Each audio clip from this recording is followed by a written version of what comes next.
welcome to Jason the Millennial. Here I am in my basement in Kansas, and kind of a crazy weather day. The weather said it might snow today, this afternoon, and it was 70 some degrees the last couple of days, and all of a sudden they're like, "Yeah, we're gonna have storms, maybe snow," and it's like, what is the heck is going on here? Um, so I'm inside though, so I don't know what's going on out there. But I'm here with my good friend Bryer from Bryer's Music Showcase, a longtime collaborator and been on my channel many, many times. But I had to get him on for this series where I kind of interview people in YouTube. Hopefully, people get to know their channels and get to know more about the person. I guess is kind of the idea behind it. And I don't know if I have that kind of power to help, help other channels. If I did, I would love to help other channels out. But and Bryer has a incredible channel, music channel. Talks about his CD collection. Talks a lot about new CDs that he buys. A lot of videos on that. Also does interesting videos like looking at this infomercial and seeing how many CDs he has, which is I've never heard anybody else do that before. That was an interesting project, and Yeah, and that video did not do well. it didn't. I mean, it just now got 100, which is kind of slow For you, for me. Yeah, yeah. 'Cause of course, you got. I mean, to me, you got a huge channel. Compared to me, you got like what, over 2,000 now. yeah, 2,300 roughly as of now. Yeah. So wow, that's pretty crazy. You got. I don't know what he had when I first met you. I don't know if he had 1,000 yet. I don't think so either. I don't know. It seemed I like don't it remember grew. either. It seemed like it's grown quite a bit in the last couple of years. Yes, it has. Yeah. Yeah. Um, yeah. I was like talking about Brian and I want to say we met in 2022, maybe. Yeah, that sounds about right. Because I started my channel in 21, but I don't think I did any collaborations till 22. And I always wanted to, but I had an iPhone 7 at the time, and like I couldn't figure out how to do live streams or click on other people's or get click on their links and get onto their live streams, whatever, until I upgrade to my iPhone 11 that I still have. And then all of a sudden I was able to do that stuff. And then I was so happy I kind of finally started collaborating with people, which to me is much more fun than just doing videos by myself. And I got to meet a lot of people. And so, yeah, probably sometime in 22. Bryer, I believe, came across my channel first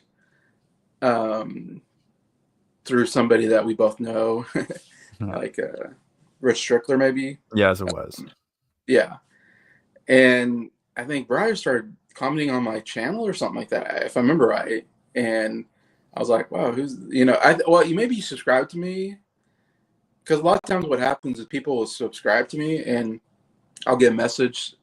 Not always, but sometimes I'll get a message saying, so-and-so subscribe to you or something like that.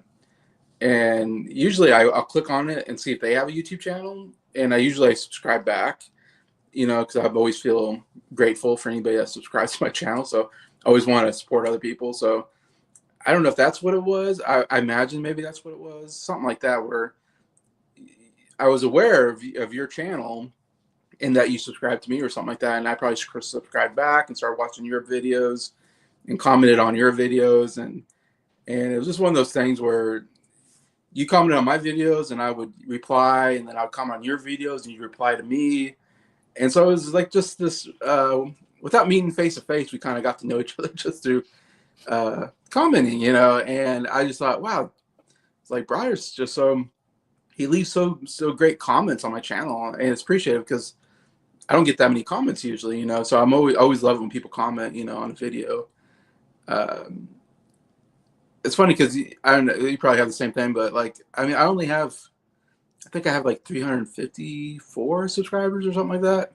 And I always think, I don't understand why I got all these subscribers, yet I only get maybe 50 views. I'm like, where are the other 300 subscribers? Aren't watching my channel?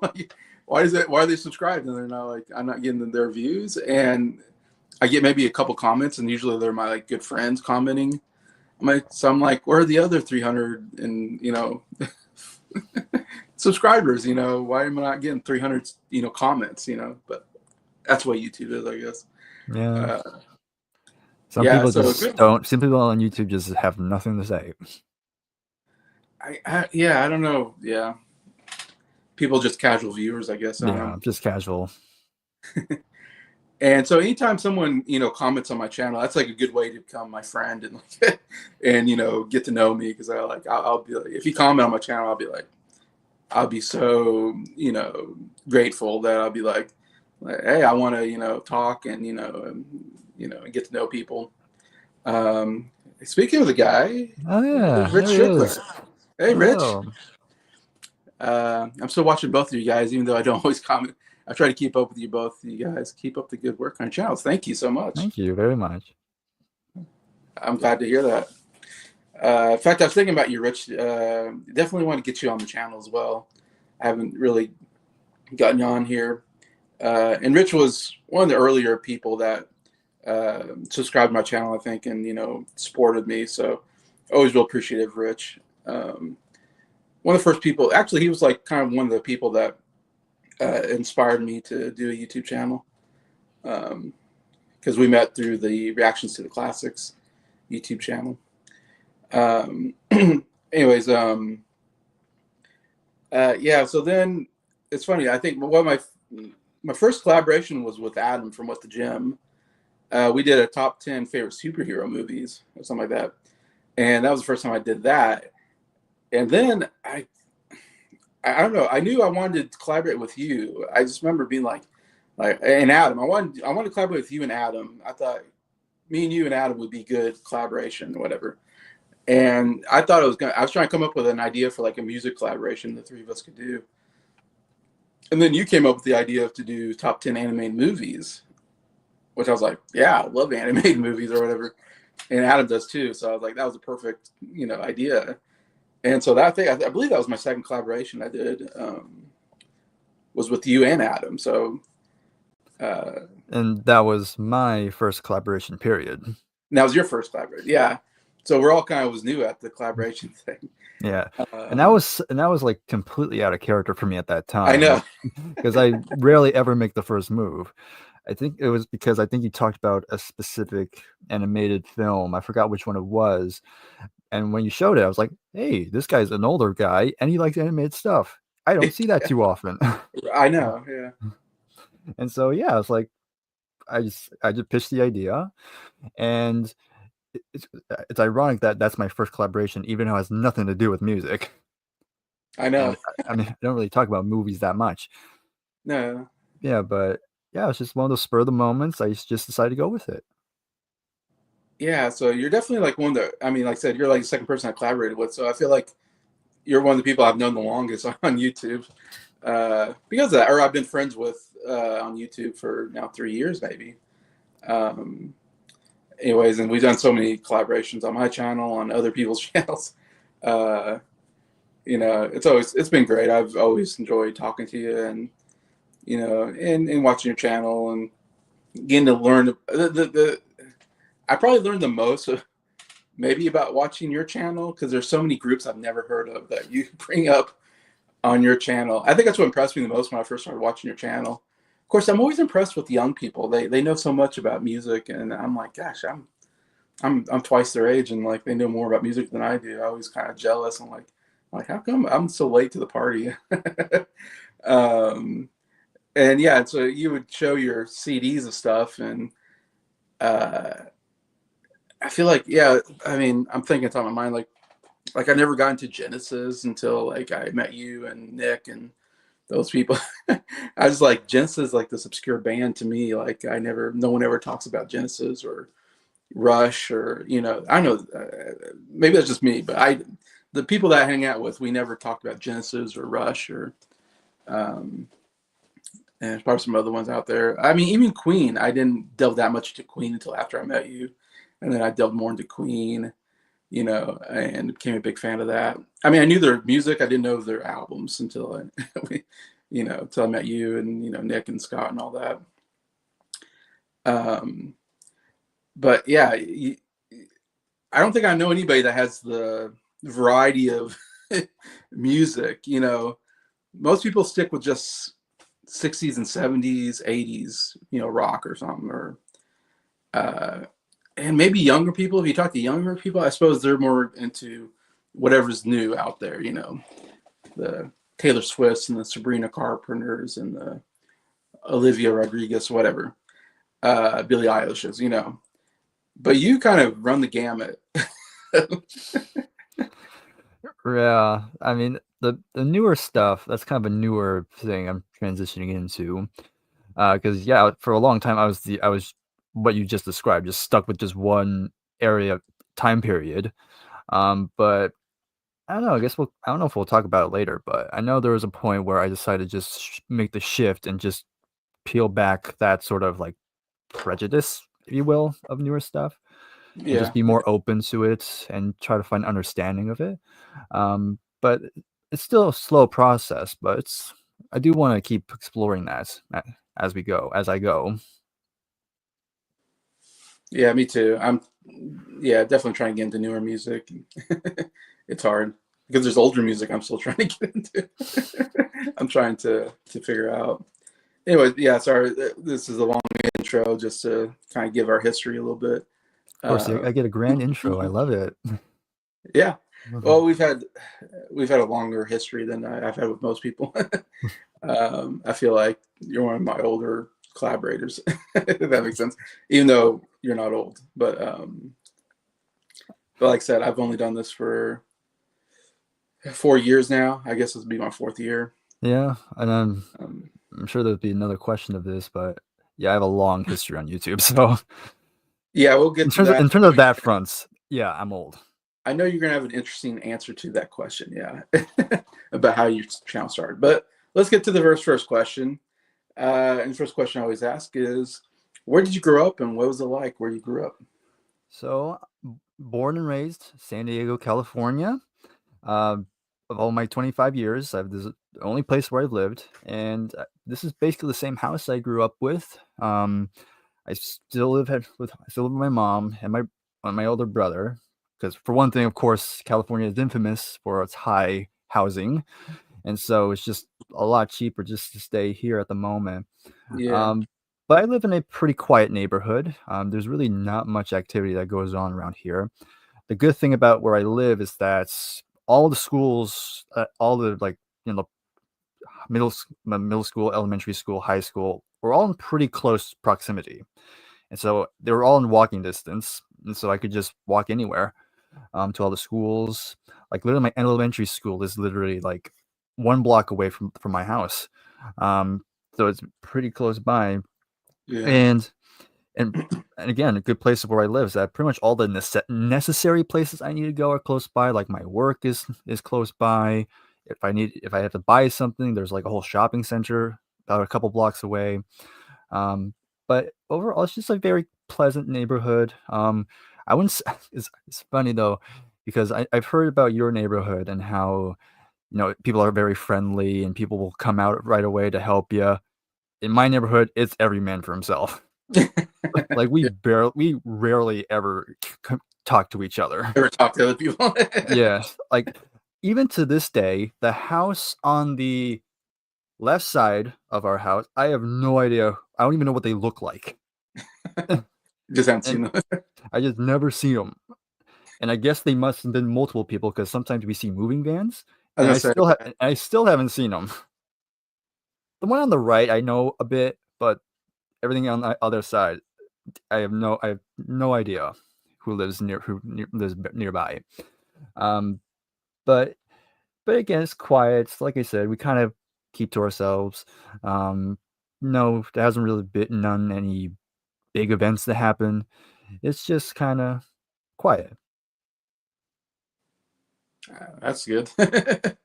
I suppose there's a lot of. I was trying to think. people that don't live in California, like myself, we probably have a certain viewpoint of California. I think more than most states. I think a lot of people talk about California because it's like the biggest state in the country, Mm. and I think we have a lot of negative. Maybe it's just through media. We have a lot of negative viewpoints of California. Do you feel like that is there's a lot of misconceptions about California, or there's some truth to?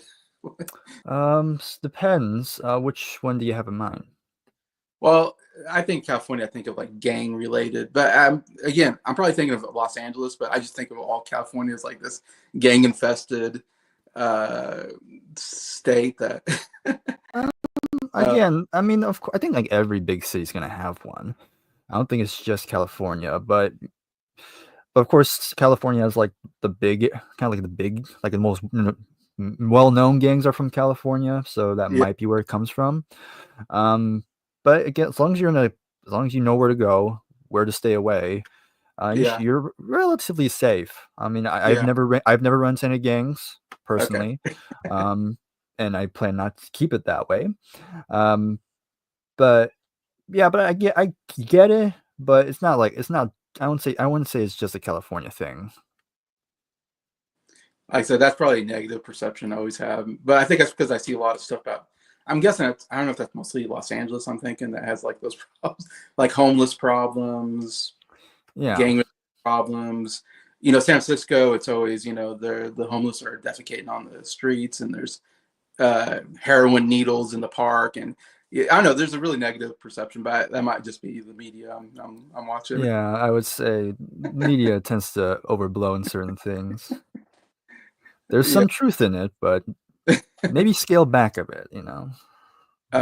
You think about terrible traffic. I think that's the other thing we usually consider with. Well, okay, that one's relatively true. That's relatively true. And that is a Los Angeles thing. I've have firsthand experience of it, and I don't even drive. Um, but yeah, it can get pretty long in those places. But yeah, but that's like given us every city is gonna have some of that. Right. Yeah. Yeah, for sure. Um, yeah, and you're San Diego. I think of San Diego. I don't know. The first thing I think about is San Diego Zoo. Uh, Yeah. Probably, I love zoos. I love going to the zoo. I'd love to go to San Diego Zoo. My older sister went to San Diego Zoo one time. I know for briefly, uh, but I don't know. That's the first thing I think of. I don't know if that's the biggest thing in San Diego, or I'm just Yes. Yeah. You know, San Diego Zoo is obviously the big one. I've been there many times when I was younger. Um, another one that's usually pretty well known is Petco Park. A lot of big music events happening there. Big stadium. okay. And then the third one I'll say that's usually pretty well known is Balboa Park, and that's like a huge area where there's tons like museums, different like Uh, sections dedicated to, like certain cultures or stuff like that. Um, it's a very fascinating. Like it's huge. Like even to this day, I've not gone to everything at Balboa Park, but there's so many different exhibits to look at, a lot of history things, okay. a lot of big parks as well. Um, that's the one. That's another place I usually think of when it comes to here. Yeah. I got Ryan here. Thank you. Uh, Ryan from the UK says, when I hear California, I think of people smoking the green stuff. That's okay. Yeah, that one I do. That's something that's kind of true. Because Because I right? see a lot. I see a lot because I know California is one of the first states to First, yeah, legalize. legalize it, and so yeah, so I see it all the time. Many Yeah, people. I mean, it's more vaping I see, yeah, yeah. but I still. I actually saw somebody actually roll up a joint in a McDonald's one time. So there you go. I don't smoke, by the way. I don't need that stuff. Oh my gosh. Yeah, I don't think I've. I don't know. I wonder if being from Kansas, if I went to California, I wonder if it'd be like going to just a different, culture, or I don't know. Would I be shocked at what I see if I? I mean, probably. I mean, and you might be shocked. I don't know if you came to Kansas, be like, "What's all this open space? What's going on?" Yeah. Are we at the city yet? How much longer? Yeah, I'll be like, "We are in the city." You're like, "What? That's What? not Did the we city." pass it? We found it. um, yeah, one of my favorite jokes of all time. I probably said this before, but is I can't remember who said it too, but it was like, "What is the easiest job in the world? It's a San Diego weatherman. All you do is go. It's a nice day outside. That's the weather It's, report." it's a nice day right now. So I'm sure a lot of us are jealous of that live in colder states. They're like, man, they got so nice. um, that and always think about Talladega Nights because it's a San Diego news team. Uh, Will Ferrell Mm. and the whole San Diego Spanish for Wells vagina, and then she says, "I don't think so." He's like, Yeah, I don't think so either. "You're right. I was just trying to impress you." I don't think anybody knows what it means. Does it mean San Diego? I don't think so. Yeah, yeah, it means San Diego. Well, let's agree to disagree. One of the great scenes of that movie. Oh my. Anyways, sorry, I go on about San Diego. That's what I think about. I love to travel. I would love to see San Diego someday, but it seems so far away from me. It's a Yeah. couple from Kansas, unfortunately. Anyways, all right. All right. Second question is favorite school memory or achievement. Oh man. Well, this it's an interesting question because I don't know. I have no idea, but I think I'm the first one that's still technically in school right now at the moment, and so well, I'm almost done. If things go well, this will be my last semester. Uh, I have a couple. I don't have too many because school was kind of a very mixed bag experience. I'd say high school is definitely the most isolating period. That was one of my lowest moments. Um, but one moment, and I've said the story before, and I know you know the story. Is it about making a play or? Yeah, so I'll say it here in case people don't know, but in senior year of high school, I've taken drama classes. I took drama classes because I was a very introverted kid. I barely talked at all. I didn't have that many friends either, but I just one day decided to just go full in, just do Wow. the one thing. I'm like, I probably should not do this. I have the worst personality for it, but might as well give it a go, and hopefully it'll bring me out my shell a little bit. And I took it a few times by that point. That was my senior year. It was my third year of taking it, and I was at that point I was one of the more advanced students. And when you're an advanced student, one of your final projects is you have to direct a one act play. And of course, at that point, I had an interest of being a filmmaker and getting to directing, and I thought this would be a great opportunity to give it a go. It's not a movie; it's a play, but yeah, I'm sure the same thing. And of course, when the teacher said who anybody who wants to direct it, I was the first one to raise my hand. Like I stood up because I really wanted to give it a go. And I'm not going to go through every detail, but we did the whole casting. It was a very limited cast because we were only limited to who's in the actually enrolled.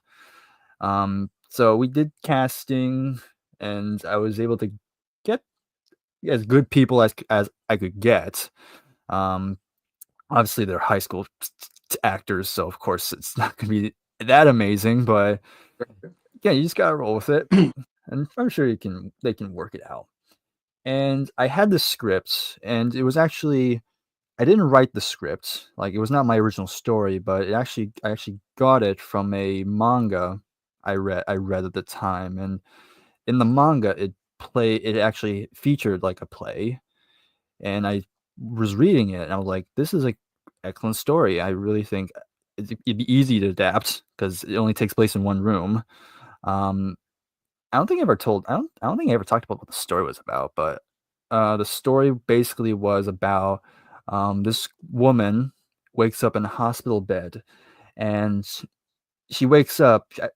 She has some accident. It's never stated what the accident was, but when she wakes up, um, she had amnesia.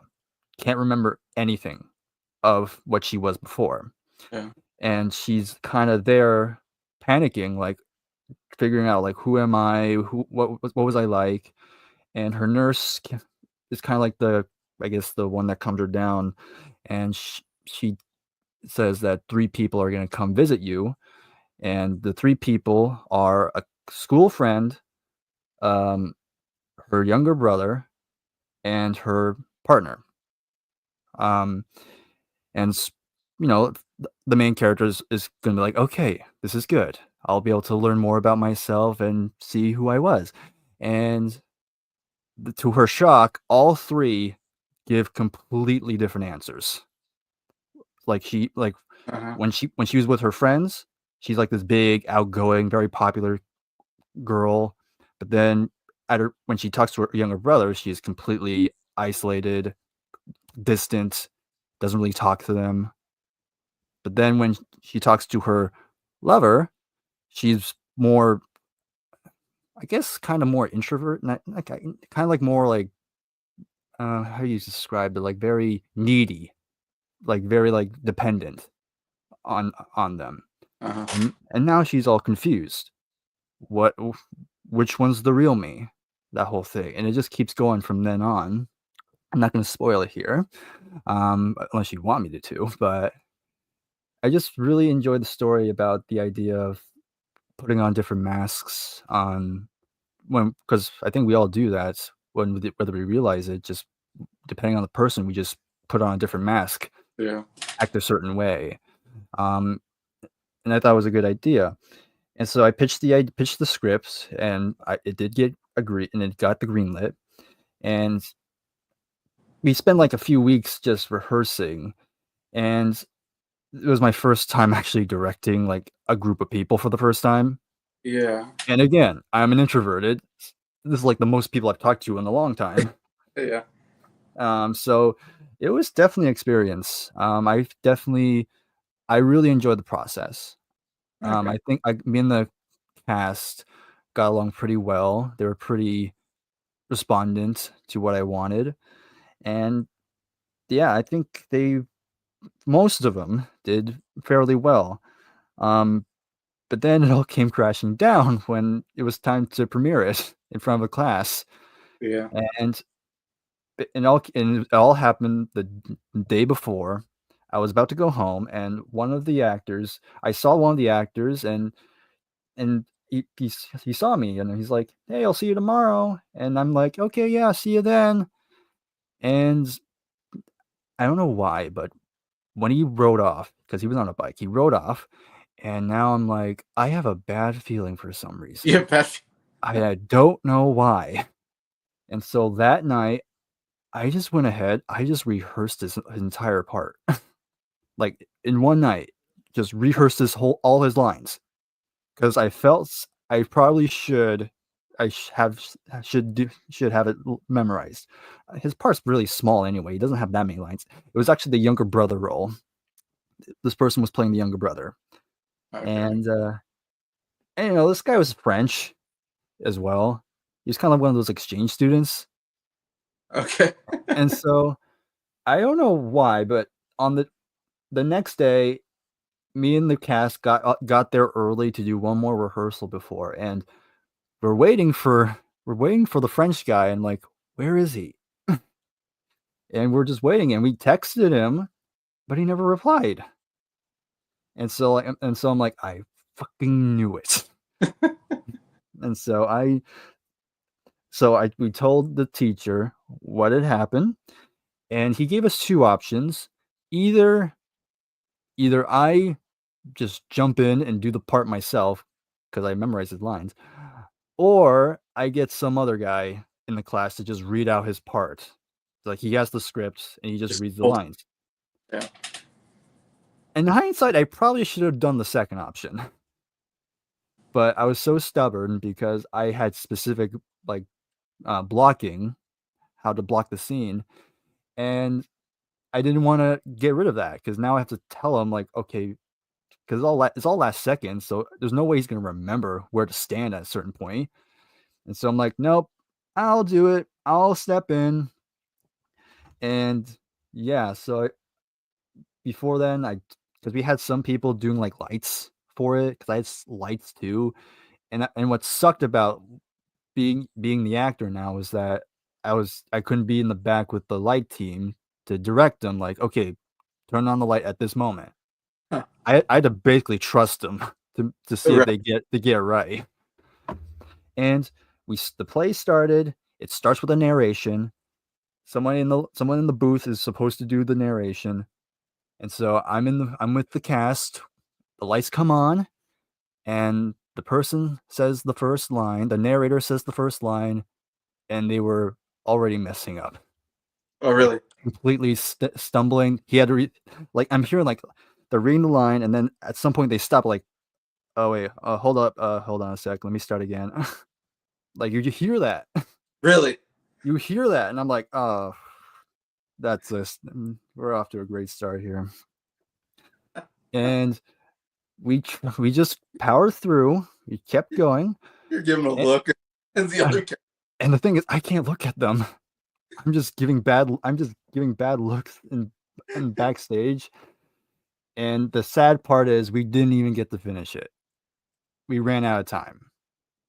How long was the It was only like a 20 minutes. 20 minutes? Okay.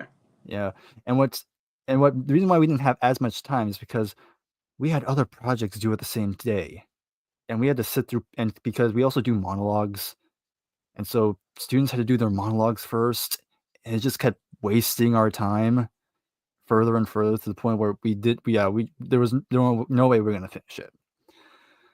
Yeah. And I was devastated afterward. Like people went up to me, they're like, "Oh, good job, you did really good." And I'm like, "Oh, shut up, you." Like I just did not want to hear it.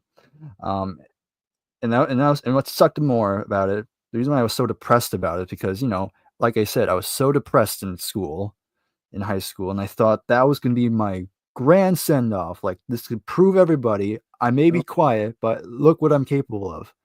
And then complete disaster.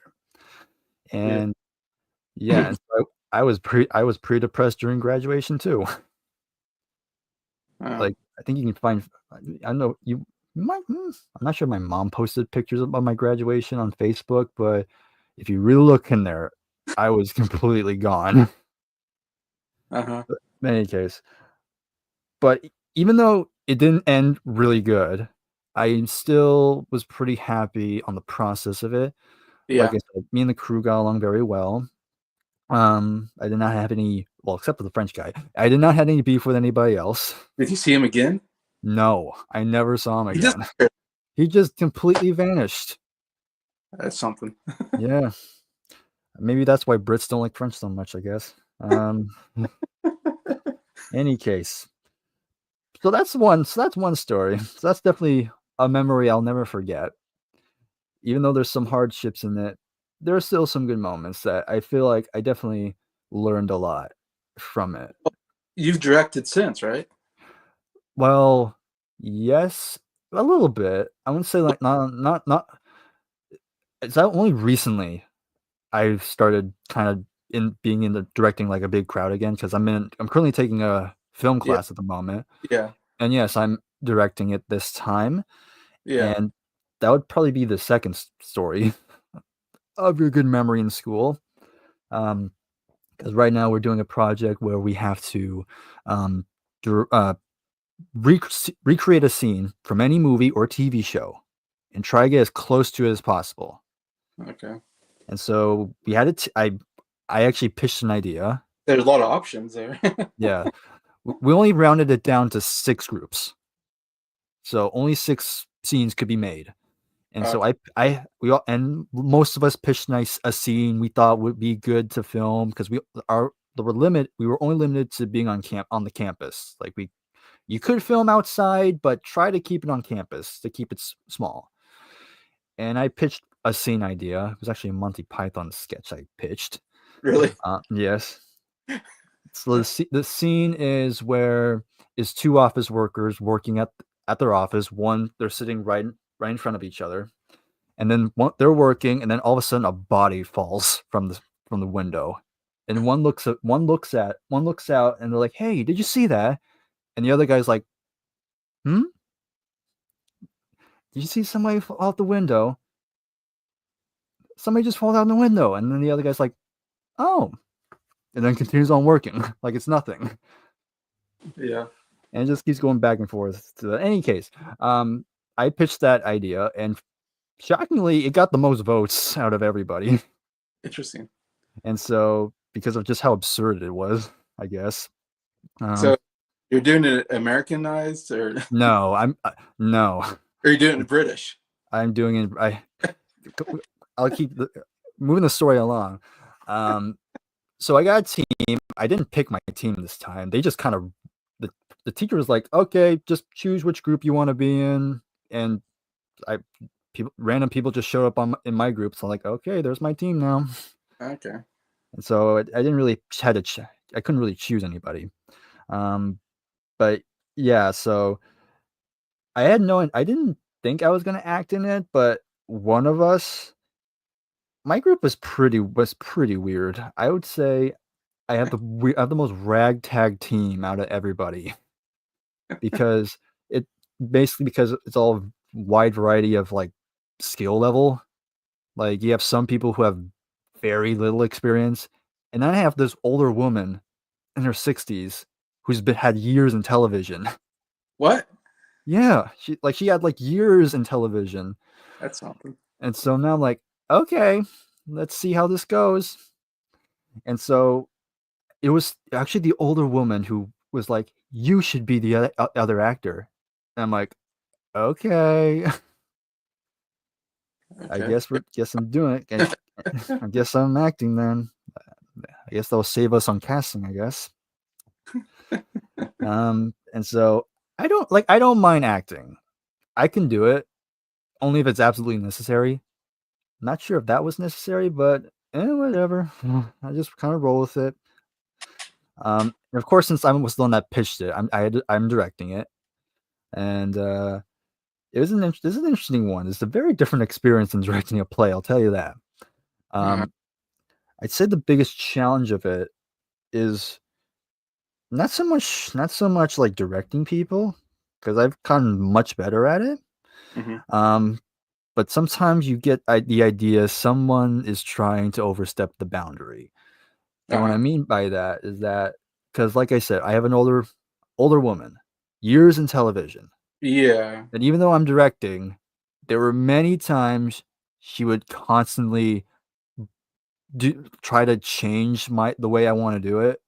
I was wondering. Yeah, that would be. Yeah, and so I'm like, and so it got to the point where like I appreciate I appreciated her input, but it's still my thing. Like Yeah. even when I said this is how I want to do it, she still insists on doing it her way.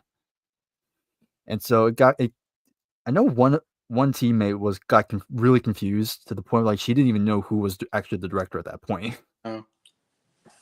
And it even sucked is that there are times it actually slowed us down.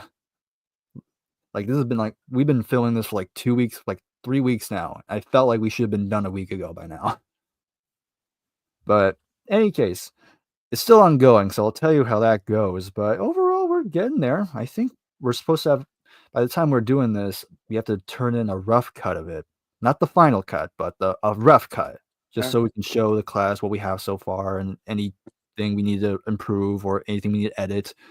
Yeah. So that's the idea. But it's definitely a different experience. Like I said, I'm getting along with pretty much a lot of the crew, and we have one actor. We had a cast for the other part, and he did really good. He and was, but of course, I was acting and directing, so that has its own challenges. Yeah. Of course, not only do I have to make sure it looks good, but I gotta make sure my performance is good.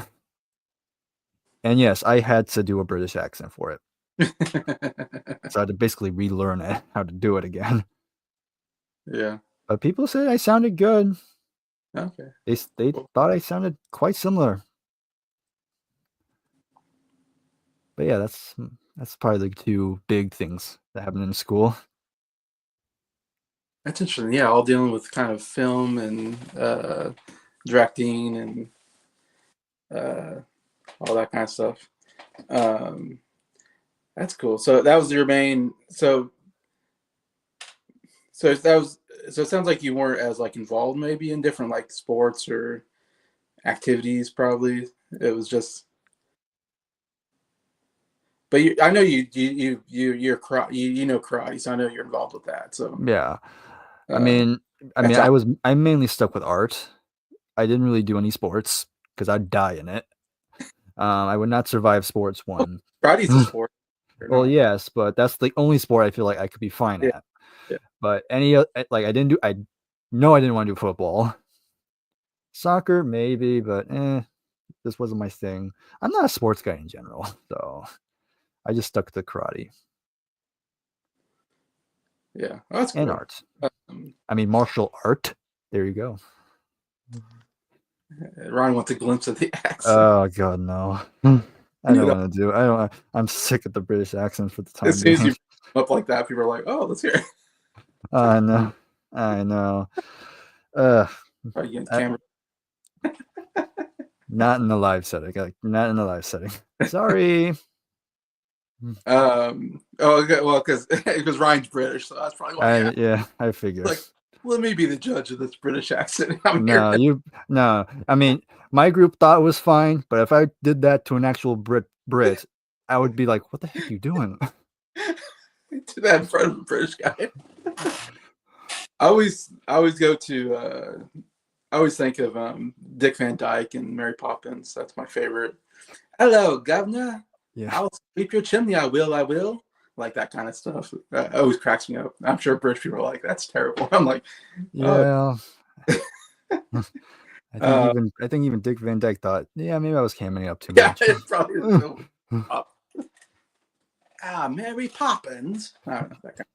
Anyways, that's so cool. I personally I love doing plays. I did plays, musicals in high school, and I loved acting. Acting was like one of my favorite things I missed doing back in school. And yeah, I love the whole process of it. I would love to direct a play. That's something I've always thought like that would be really fun to really like yeah see if I could do it. Um, I always had fun doing it because the whole, and I'm talking about like when we did a play, we did like 2 months of rehearsal probably before we Yeah. did the play. So, and I love it because you first start out with just, a table read. We just sit around the table and just read the Yeah. lines around. And that's fun. Just kind of, you don't really know the character yet. And you're just kind of trying to figure it out. And then you get on the stage and you don't, of course, have any sets and or anything. You're just standing on a stage, kind of going through you're still reading through your script because you still haven't memorized everything. And so you do that for a little bit. And then of course, at some point, the director is like, all right, off script. So you have to have your lines memorized by this date. And so that okay, I got to memorize this. So I don't know. I just love the whole process of like, okay, you're just kind of getting into character, and then you got to memorize lines, and then you got to be able to do the play without looking at the lines, and then later in the process, you then start building sets. And to me, the big thing about directing, and then there's the parts that probably people don't think about is like the lighting. Yeah, you have to have the lighting Yeah. crew. You have to have a music crew. We usually have people that have to play music during certain parts, maybe. Or if it's a musical, you have to have a piano player that plays the pieces so that you're singing to, whatever, or other musicians like that. So yeah, it's all that part of it as well, lighting and sound effects and that. And of course, I don't know anything but that part. I was never into that part. We had to get the computer geek people that knew how to run the computer system and Yeah. do all that stuff. And then you have to have somebody. Then you have to come up with costumes. So you have to have somebody help you come up with a costume for your character, and so you're just kind of, I don't know, slowly building the play. I don't know. I absolutely loved it. As you're going along, you're getting more into the character. You start to come up with ideas. Like, how about what if I say it this way? Or how about, and the director comes up with ideas like, how about you stand over here? To me, that's the most interesting thing I would think about being a director is that Yeah. the blocking. And that's like kind of my Right. memory kind of later in the process. That's where we got everything memorized. We kind of knew what we're doing. And then you have to block everybody and say, all right, you stand over here. Maybe you walk over here during this line, or while they're doing this, you're over here. And then when you're like you're not speaking, you're in the background. You have to pretend like you're still in the scene, and you have to pretend like you're talking, but you're not. And you have to, move your mouth like you're talking to somebody, but you're Mm. just to act like you're, you know. Anyways, and then you get the costuming, and then you get the dress rehearsal where you do the whole play from back to finish, or from start to finish, with the costume on, with the sets, with the lighting. I love it. Like I would absolutely love to still do that. As you said, the whole process is, to me, it's just really fun. Yeah, it's demanding, but I always say like the outcome is always the main goal, and a lot of times the main goal is usually the makes it all worth it. Ryan says, if you had the chance to start in a popular musical or play, star. If you got to star in a musical or play, what would it be? Do you have a play or musical that you like that? I haven't seen too many, but I guess Sound of Music really. That's always been probably my favorite musical. I'd say back when I was a young kid. Even now, I still think very highly of it. So maybe that one. I don't know about starring. I can't sing, but Hey, what part would you like to play? eh, I would be fine being a background backup singer or something. As long as you don't hear me, I'm fine. uh, so you can be Von Trapp, the main Yeah, Von Trapp. maybe. He doesn't sing too much. Yeah, he doesn't sing except for like Eight of Ice at one point. But um, hey, Mike, nice to see you. No. um, what musical I would love to star in is Sweeney Todd, uh, Oh, yeah, okay, I've heard that one. the Demon Barber of Fleet Street. I think that's such an interesting character. I think that'd be fun to play. I love the music too, and it's just a dark character. I think it'd be fun to try to play like this really dark, moody, kind of character that is a psychopath murderer and all. I think that would be a fun character. I always thought like, man, I'd love to play that character. My favorite musical is Fiddler on the Roof, so I would love to play Tevye on Fiddler on the Roof. That would be a blast as well if I could still do plays and musicals. All right. All right, we're 45 minutes in, and we got two questions down. We'll try to get along here. Uh, Third question is, what are your favorite things to do in your free time? Obviously, you listen to music. I don't know if there's anything else to add to what do you do in your free time? I have free time? No, wait, no. Yeah, Uh, school, work. yeah. No, usually when I have, like, times where I have nothing to do, and I do go through phases where I don't wanna listen to any music. Um, when those Yeah, things happen, then I usually play, like, a quiet game. Like I've said before, I love Stardew Valley. That's, like, usually a good game to calm me down. It's a nice farming simulator, just kinda very yeah, relaxing, yeah, just kinda turn my brain off, just tend to the farm, stuff yeah. like that. So I do that, or when I'm not doing that, I'm usually just in bed, just either on YouTube, just watching stuff, or just napping. Just take a nap. Just take a nap. Yeah, Yeah, I get that. I don't take naps as often. I love naps though. Naps are fun. yeah, oh, yeah. Um, hey, we got our good friend Nick. Hey, Oh, you read classes? Okay, busy. Everybody's busy with classes. I'm like, because I'm the old guy, so I'm like, I just go to work and then I do YouTube videos and I don't worry about going to school anymore. But I collaborate with all these young people that are still going to school. I'm like, I don't miss it. I got a question from Mike here, Bryer. Imagine a drama movie is coming out and it's an underdog story. Name an artist, band, full album you put as a soundtrack. like how many? Wow, that's an interesting question. Well, oh wait. I mean, I wouldn't say underdog, but I do like making playlists of based around Uh movies, huh. like I like based around like movies or TV show I watch. So I do stuff similar to that. Like I don't have an underdog story at the moment, But I remember I just recently made a playlist of another manga I read, and it's basically about war. And so a lot of the songs are kind of because the challenge of those types of playlists is not only do you have to match the tone, but also have the lyrics somewhat tell the story, even though and sometimes you have to take songs out of context. And even certain moments, like some stuff I can't control, like sometimes if the main character is a female, but the song I end up going with is a male perspective, so that stuff I have to kind of figure those stuff out. But it's fun. I have a lot of fun doing those things. Like the one I have um, about war, I have stuff like Joy Division on there. I have the Rolling Stones, "Give Me Shelter," of course, in there.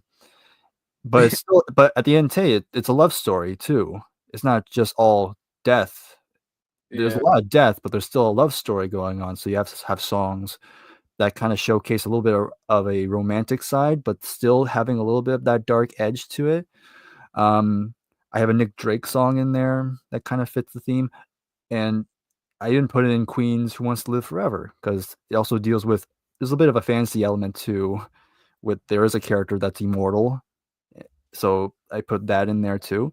Um, but yeah, I do that sometimes if I'm really into a story, and sometimes I'm either reading it or watching it. I'm like, this song would go well at this point here, and so I kind of do stuff like that. But I'm not sure that answered the question, but but I know, but I use stuff similar to that. But I think it's the whole process.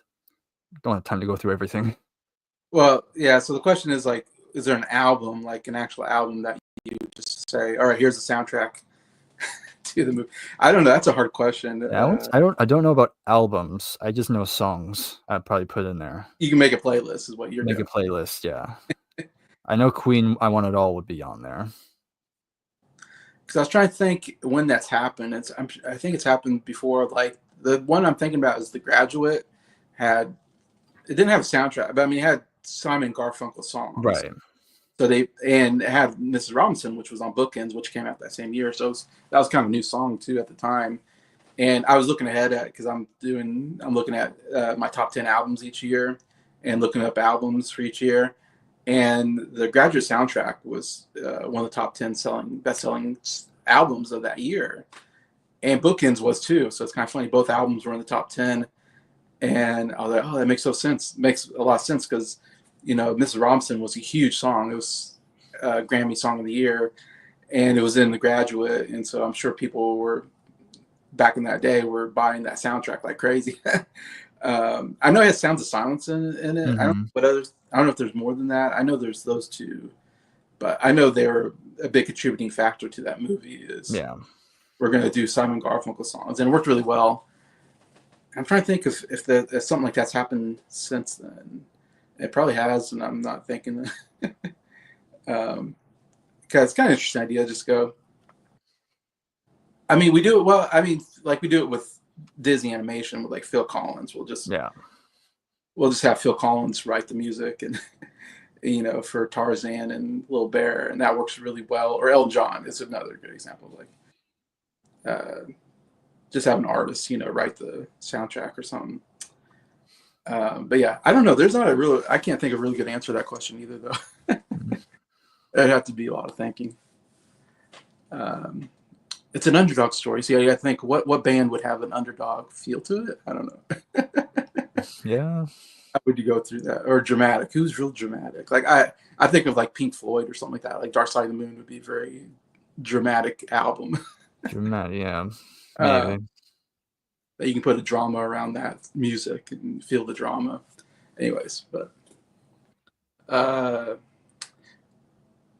all right. Fourth question. All right, for you. Okay, so is there a song, a band, something that happened that really got you into loving music and it's like you heard it and you're like, okay, music is going to be a big hobby of mine now because of this song or this band. I think you know the answer to that one already.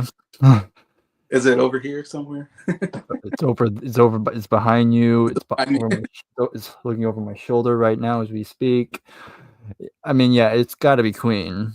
They were the band that pretty much got the whole thing rolling. that got you Um, collecting and all that, or the collecting came a bit later. okay. Um, but yeah, Queen was just the band that really showed me that there's more to music than, because again, I've said this before in other times, but again, before didn't really have a big, when I was younger, I wasn't really that into music. That didn't really, I just kind of thought it was just background noise. Um, as I got older, I kind of started to get away from that. I talked about that infomercial recently, so that was another contributing Oh, that factor. was yeah. Um, but it was really Queen that was like, okay, this is something I want to start investigating more. Um, Mhm. so yeah, I said like once I got into Queen, I binged their pretty much the whole catalog. I didn't buy their albums yet. Um, it's just it was on. I didn't have Spotify either. I just listened to the whole catalog on YouTube. Okay. Okay. Yeah. Um, but I mean, right now, I mean, I know at the moment we're working on a series going through Queen's albums on my channel. That's still in the works. Um, but again, they're one of the most important bands, and I mean, Freddie Mercury, just one of my great music heroes, and just how much he kind of impacted me, and just the music behind it's just really left a huge impact that I still feel it to this day. Like if it wasn't for Queen, I wouldn't have any of that behind me. Yeah. But yeah, that was an easy answer. Yeah. I just now thinking because different generations, I suppose we discover music differently. Maybe I was just thinking because, like, for me, it's like I would hear a song on the radio randomly and be like, "What is that song?" And then you have to investigate. Yeah, like who's this band? What album did this song come from? Now I need to get the album. I suppose for you, I don't know if you were still listening to the radio in your generation or it was more Uh, digital. some it's mostly digital, but Yeah. our car still has a radio, so sometimes we'll turn it on. But over not too much. I mean, our car is pretty old. It still has a CD player, and so my mom would sometimes bring a CD out and play something. Um, but that was still during that period where I wasn't really paying attention that much. Um, but yeah, it was kind of more just at a random whim, just stumble upon a Queen song. I was like, oh, I've heard that song before, and then you just kind of go from there. It's going down the rabbit hole. Yeah. Yeah, it's interesting. That's much different. I know. Yeah, throughout history, when we didn't have the internet, we couldn't do that. Now we can. It's interesting. Mm. Like I think, because I don't listen to radio anymore, so I don't discover new music through radio anymore. I suppose all my discoveries through our album exchange that we do and uh, different topics like that we discuss on each other's channels, and that's where I discover new stuff like the Babies. Who's ever heard of the Babies? Now I know there's a band called the Babies or whatever, and I know an album from them or Colin Hay. Like I never heard a Colin Hay album before. Now I know Colin Hay, and it's They're like still right next to me. I still haven't put them away. or the what was the Lemon Drops was the Lemon Twigs.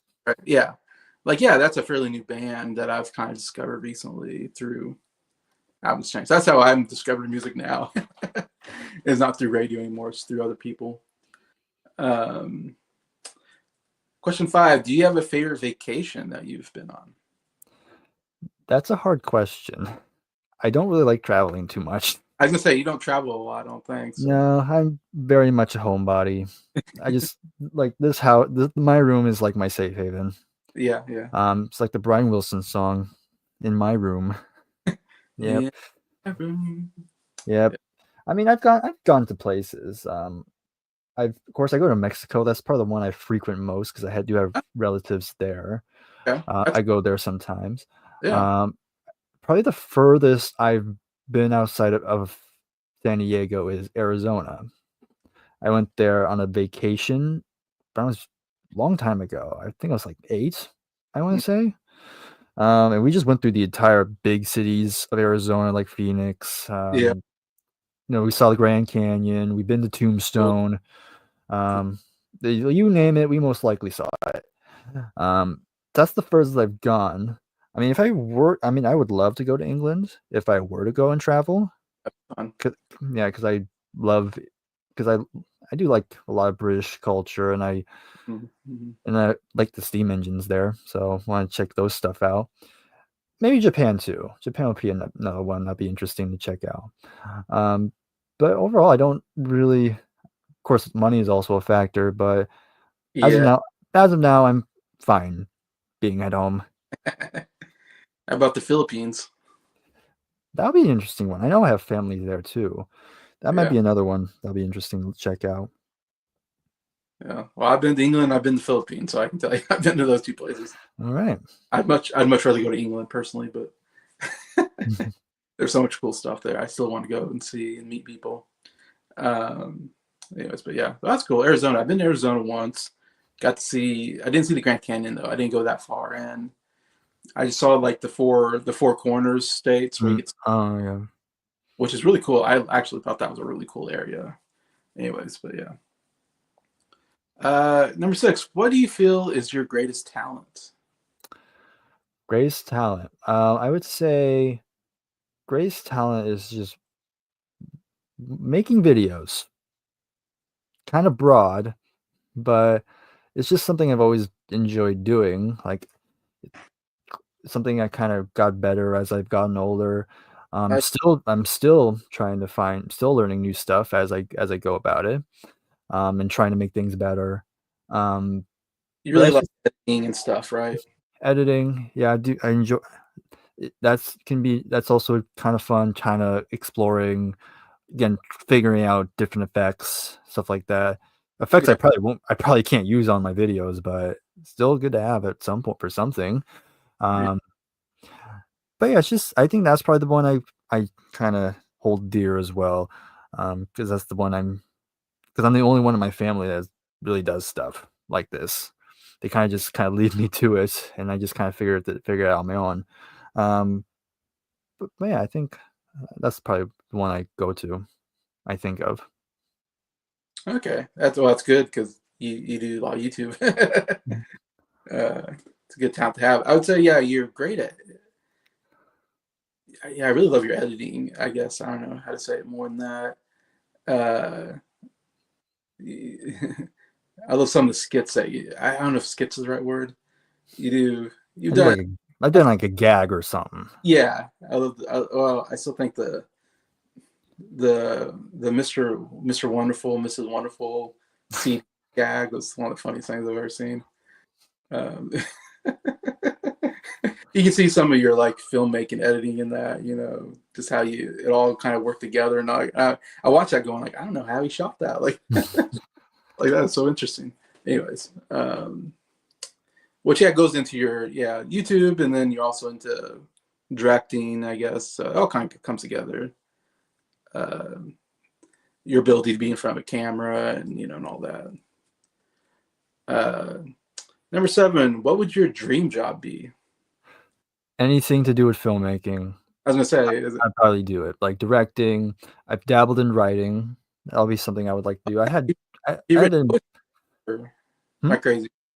You've written like poetry, or am I crazy? I've Or written poetry.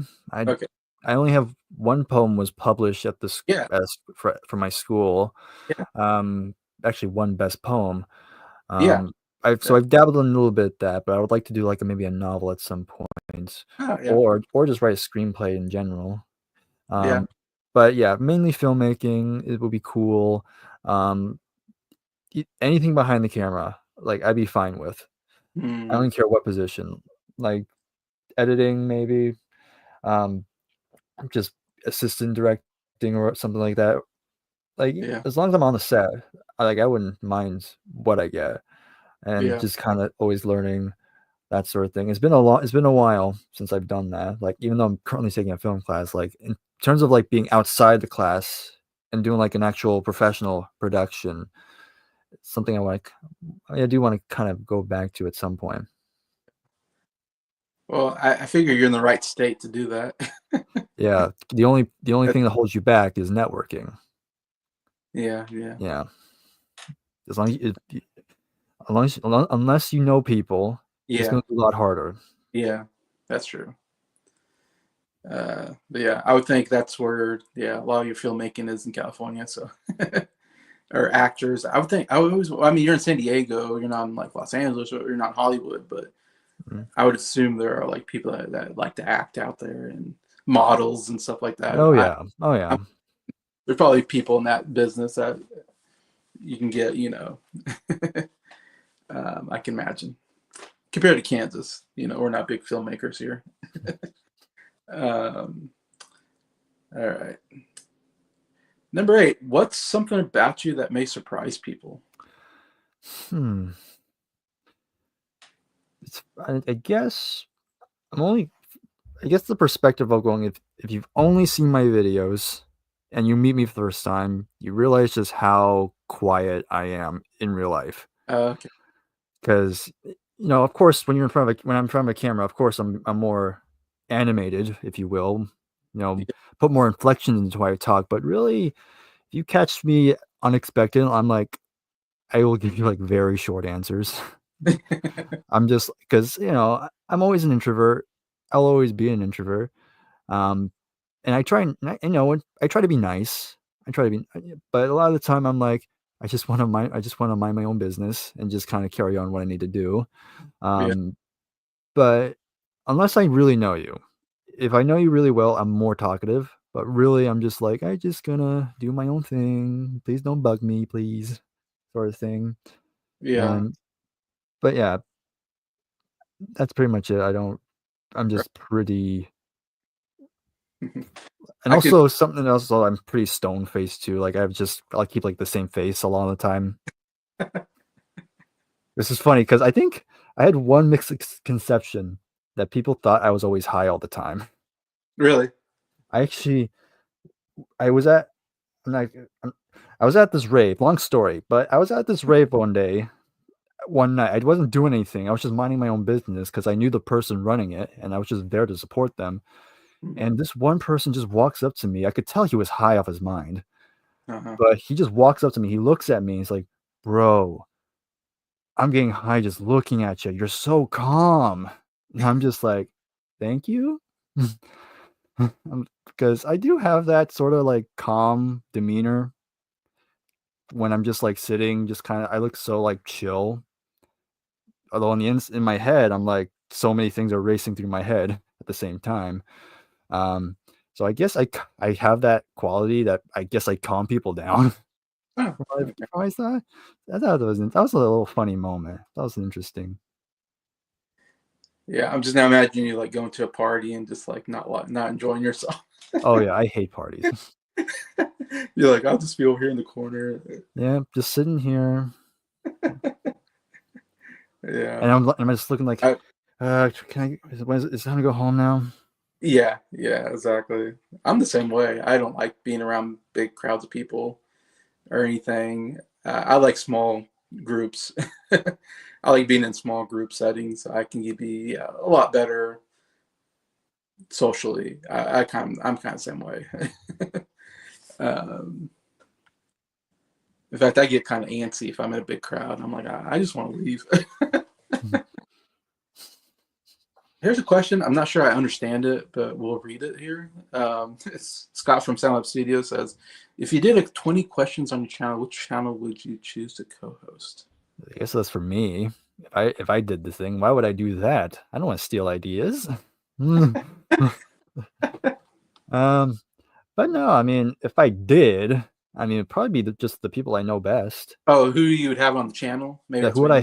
who would I have? But Oh, yeah, who do you? I'm Okay, who would be your? just the people I know the best. So Yeah, you can count them. You can count them, or our like that. group, Yeah, just the group.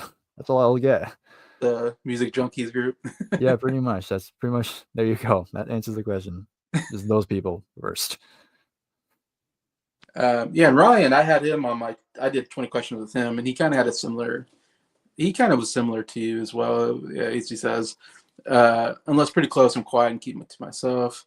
Along with everything else you said, nice to see a fellow brother. That's good to know. Yeah, and Ryan's a very seems like a sociable person, but he said kind of the same thing. I suppose we do look more sociable because we're on camera a lot and we're Yes. discussing stuff that we love, and I so always say that the best performers are the most introverted. I mean, I, look at Freddie Mercury. He was a introvert oh in real really, life, but look on stage, he's like the biggest ball of life. yeah. Yeah, and I want to say like maybe Robin Williams was kind of that way. Maybe even I know Robert De Niro is like he seems like he's like a really quiet person in real life. Uh, I'm sure you can look at a lot of actors that are like real quiet in real life, but something being about being on stage Yeah. and that kind of brings it out of you. Anyways, number 9. Do you have any major pet peeves? All right. So the one, it's more of a recent thing, but I think the thing that kind of annoys me are people who are close-minded, like people who are so caught up in their own beliefs that they have no Yeah, they don't want to try to venture off and try to understand someone else's point of view. And I see this, of course, I see with music where people talk crap about a band or an artist, even though uh, they clearly have no yeah, context yeah, on why they do the things they do, which is something I always try to do. Even if I know I'm not gonna, even if I don't like it, I want to find out, okay, why don't I like it, and what was their intention on why they did the way they did. And of course, it doesn't have to be just music. There's many factors where people just kind of really hang on to their beliefs they're on a like it's the dear life, like pretty much have a death grip on it when they can just let it go. But even if they don't or still don't agree with it, at least they have an understanding on what that other person's coming from. Um, and so it gets frustrating having to hear, especially these days, when you go on like when you see the news and stuff like that, and people are just completely clearly one sided, and they don't really do any research outside of it, which is yeah, some which is how I tend to view things. I'm not perfect. Like there are times I'll have moments of that, but yeah, I definitely want to try and get rid of that stuff where I can kind of see things and just kind of make my own decision on or my own opinion and just kind of be like, okay, this is where I land. And if they disagree, I'm like, okay, that's fine. We can still get together. We can still work together. Like I can still work with you, even if I don't always agree with your point of view. Um, but that's the thing that kind of bugs me the most, especially because everything's online, everything's always very reactionary. People yeah, just post like all just based on feeling, without much logic. Um, but in any case, I try not to do that. That's something I've tried to shed over time. so you're talking about like if you bring up, let's say if we bring up like Taylor Swift, you're gonna get a lot of hate comments, maybe because there's You a know, negative perspective of Taylor Swift for a lot of people. yeah, I mean, yeah, of course. People who like, I guess Taylor Swift we use an example, like people who just hate on Taylor Swift because she's Taylor Swift, and Yeah, that's all they say, all they yeah, do. They don't really they and sometimes they don't even listen to her music at all. They just don't like her for some yeah, reason. yeah. Um, and it's kind of and Is stuff that what like you're that. saying? That's pretty much that's kind of what I'm talking about. That whole thing. Okay, I agree Mhm. because there's so many artists that people on YouTube just don't even give a chance to. And I kind of with you. I'm like, well, you have to give people a chance at least, Mhm. before you, you hate on them, I guess. um, and all that. I don't know why Taylor Swift was the first thing I came up with in my brain. Um, uh, I'm sure there's other examples I can think of that I'm not thinking of at the moment, um, but yeah, there's a lots of like I said, yeah, I think it's good to be open minded. Yeah, Yeah. we're talking about music though, right? Yeah, music or just anything. Okay, Yeah. yeah. Um, Oh yeah, here's okay. Here's the example I was thinking of just in my mind is that when someone says uh, uh, Queen doesn't have any good albums, and I always think, did you actually listen to the albums? My theory is they never listened to a Queen album. That's my theory, or they have very limited knowledge of Queen albums, and I've heard that multiple times from people, and I'm like, I don't get that. I what? Mm. Uh, anyways, um,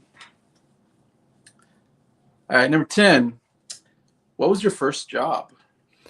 First job is the one I still do, and yeah, I'm a karate teacher.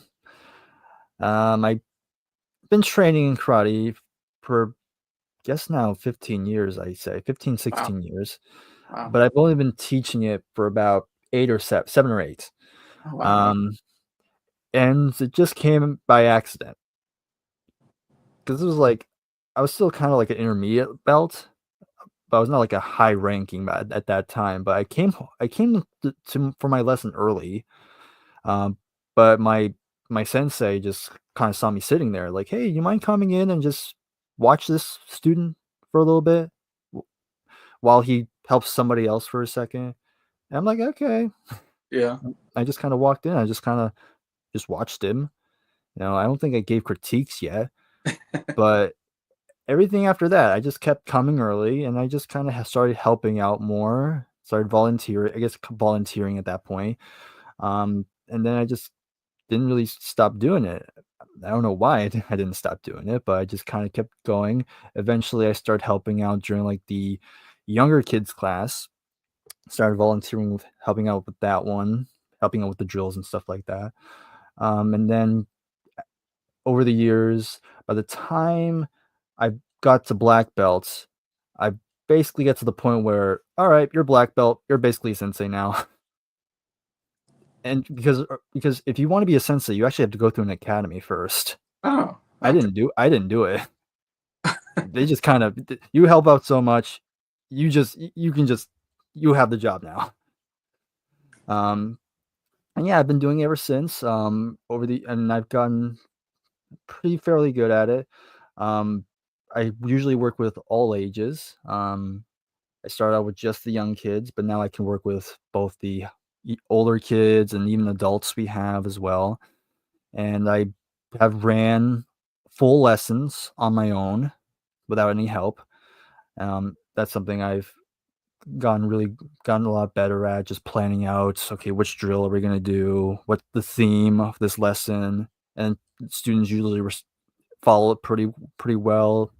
Um, but yeah, it's just a process, and it's definitely been helpful for me personally. Of course, it's helped me find that my voice for once because of being so kind of introverted for so long. When you're yeah, teaching, you kind of have to be more direct and just be more upfront.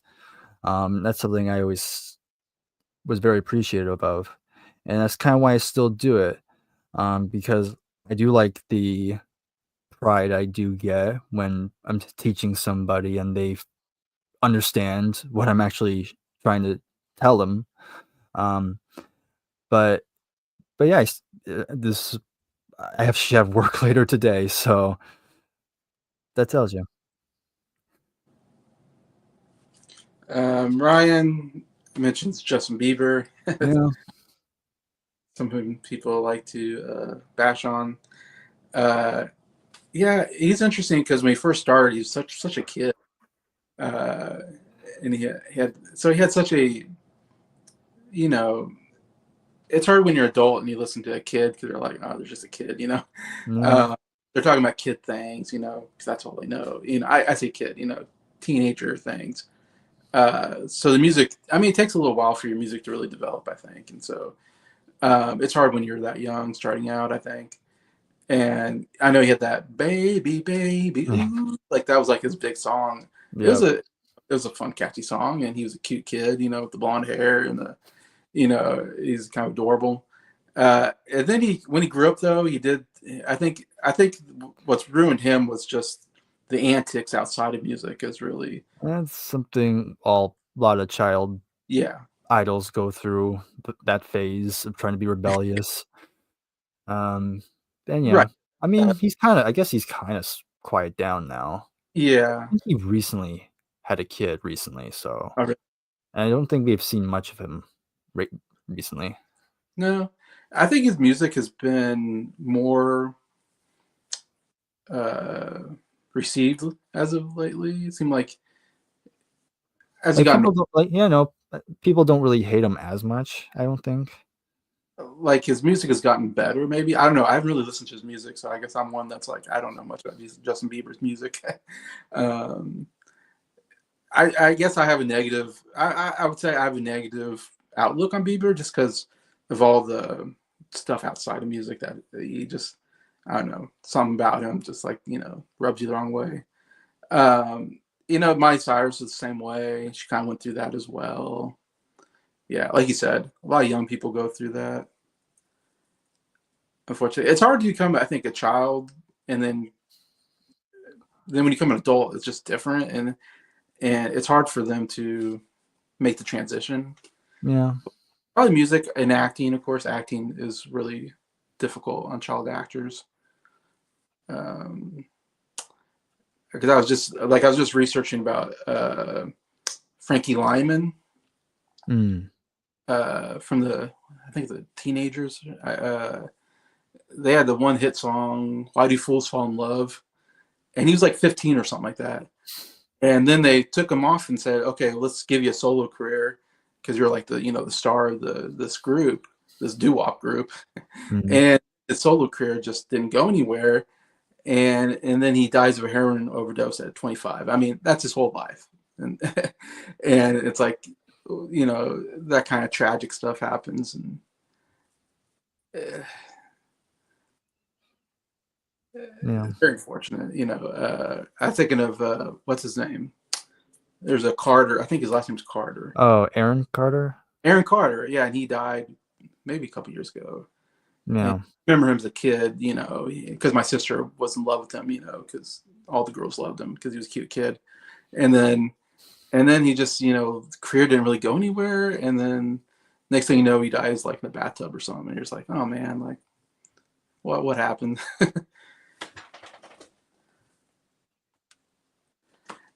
I says, Bryer, would you ever consider doing self-defense lessons on your channel?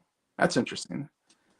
A little outside the music channel, but I love to learn about it and how to defend myself more, especially from someone who I could relate to. Interesting. As a, Never really thought of it. Never really crossed my mind to do it because I know there's many videos on YouTube doing that. Um, but okay. it's an interesting idea. I mean, I'll think about it. We'll Thanks, Bryer. see. Uh, yeah, I was like, too bad I don't live close to you. If I live close to you, I'd be like, I can come on the channel and I can pretend to attack you, and That would be helpful. That'll probably be the first thing. Like, who am I gonna get to beat up for the video? exactly. Like, I'm thinking a scenario where like I'm gonna steal your CDs, and you're like, ah. Anyways, all right, number 11. What's your biggest fear? Do you have any big fears? um, fear. Guess fear. I guess the fear is. Hmm, that's a good question because I have fears, but how depressing do I want to take it? um, It doesn't have to be anything dramatic. It's just yeah, no, because I could just stick with the basic ones, but like heights maybe, uh but no, I think fear is just feeling like I did nothing with so with you're what, yeah. Because again, yeah I have ambitions, uh-huh but the big challenge is trying to fall through with it. yeah And just trying to do something big, that either people didn't think I could do or even I didn't think I could do. mhm. Um, but just trying to show trying to show what I'm truly capable of, but getting unnoticed Hmm. and just kind of falling to obscurity. Yeah, yeah, I totally get that. That's yeah. I think a lot of people fear that for sure. Hard part about life, yeah, for sure. Yeah. Especially when you get to my age and you feel like half your life is over, and you're like, what did I do with my life? um, yeah, I always remember there's a Saturday Night Live sketch where they bring on, it's like a game show where they have somebody and they're like talking about like their accomplishments, and then they have a family member come in and be like, what did you do with your life? And someone's like, I've, and they're like, they go one person's like, I've been to 100 Taylor Swift concerts, like I have the record for most Taylor Swift concerts, something like that, and that's something they're proud of. And then they have their mother come on and go, what did you do with your life? And then they go, you're right, I wasted my Taylor Swift concerts. I think we feel that way. We're like, it's like best not to think about. You think about. Yeah. I always think like, man, I got all this stuff, and then I think, did I waste my life just collecting stuff and like not doing stuff? uh, I know. Yeah, totally get that. Number 12. What would be a perfect day for you? Perfect day. Perfect day. Just a day where I can just work on whatever I feel like and just have there's like no deadline or anything. Just I can work on videos when I want to, take a nap if I want to, play a game if I want to. Uh, just I have no stress or anything. I'm just doing everything just because I really want to do it, and it's just I just relaxing and just I don't like don't like have my brain totally calm, um, and just kind of just doing whatever I feel like. Just let kind of I don't know how you'd say it, but just let the day go by. You're just chilling. It sounds like. Yep, just chilling, just doing what I want with no care in the world. Yeah, yeah. Like a day where like you don't have to go to school, you don't have to go to work. You're just like Yeah, just stay home and just no do worries. anything. Just work on what I want to work on. Isn't that the best? Yeah. Yeah, That is the best feeling in the there's no world. responsibilities. That's what I was No, gonna say. No responsibilities holding me back. I totally agree. That's like a great day when you're like, I don't have to worry about anything today. I'm just gonna sit and just do what I want. um, yeah. So it's not gonna be hosting a party, I guess. Huh? No, it would be the most boring party ever. Invite your friends over and have a, I don't know, have a wild party of smoking and drinking and no, not you. No, I'll probably ban it all that. um, Play music. Yeah. Going, the Bryer's got a house party. And you just hear this loud music and And we're all just sitting. that's me. Like if it's me, it's like we're playing a board game. Probably if you're at my Yeah, house, I'd be like, let's play a board game. Like I'm so boring. I think it's a blast though. Like yeah, I don't care for. It's like no drinking, no drugs. It's like let's watch a movie or let's play board games. That's what I'm doing. um, all right, where are we? All right, now we're gonna get more into your channel. These questions. So number 13, the big question that we're probably coming up to, and it's going to have a very interesting answer to, I think, and that is, what got you started to start your own YouTube channel? all right. I know there's a journey here, I believe. There's a long. It's a long story. So I've the current channel that Breyer's Music Showcase has only been around. This is gonna be the 5th year, later this year. But that was not the first channel I ever made. Yeah, yeah. We have to go back to 2010. So this was like I was like 9 or 10 at the time, And before then, I was already into YouTube. I was watching tons of it, Yeah. because it was still relatively new-ish. Yeah. It's been around for a bit at that point. But I just was watching YouTube, and I thought, "It'd be cool to make videos." I've made videos before, but but, when I made videos, of course, I just had this very cheap camera, and I think when I first started making videos, I didn't have, like, a memory card, so each video would be, like, 30 seconds, and so I would just watch it, I'm like, "That looks cool," and then delete it and just do it again. I did get a memory card eventually, but by that point, I didn't really know how to do what people online, like, I didn't know how to edit at all. I didn't know how to actually, you know, I didn't even know what the concept of exporting video on a editing software was like. Um, but I just want to give it a go, and so my very first channel had nothing to do with music. It was a channel centered around my first real passion, and that passion was Thomas the Tank Engine. I'm thinking. Yep, because I was still pretty big into it at the time, and it's still up. It's gone through many changes, but it's still up. Um, but it was through that channel where I eventually learned how to edit and eventually was able to like, kind of refine things. Um, the channel right now, I called it. It's currently called Take and Play Engines, and the reason why it's called that is because I use my toys for my videos, and that was the brand of toys I was using, Take and Play. And I actually have an example of it nearby for some reason. For It's some like reason. yeah, it's like they look like these like metal. They have magnets on both ends. Okay. Oh, okay. Though, so yeah, pretty small stuff. But that was the brand of toys I used for those videos. And the videos I did, especially towards the end of it, I just was just reenacting some of my favorite episodes from the show with just what I had. It would Yeah. just be a very crude set. It's like basically on a very small futon I was filming everything on.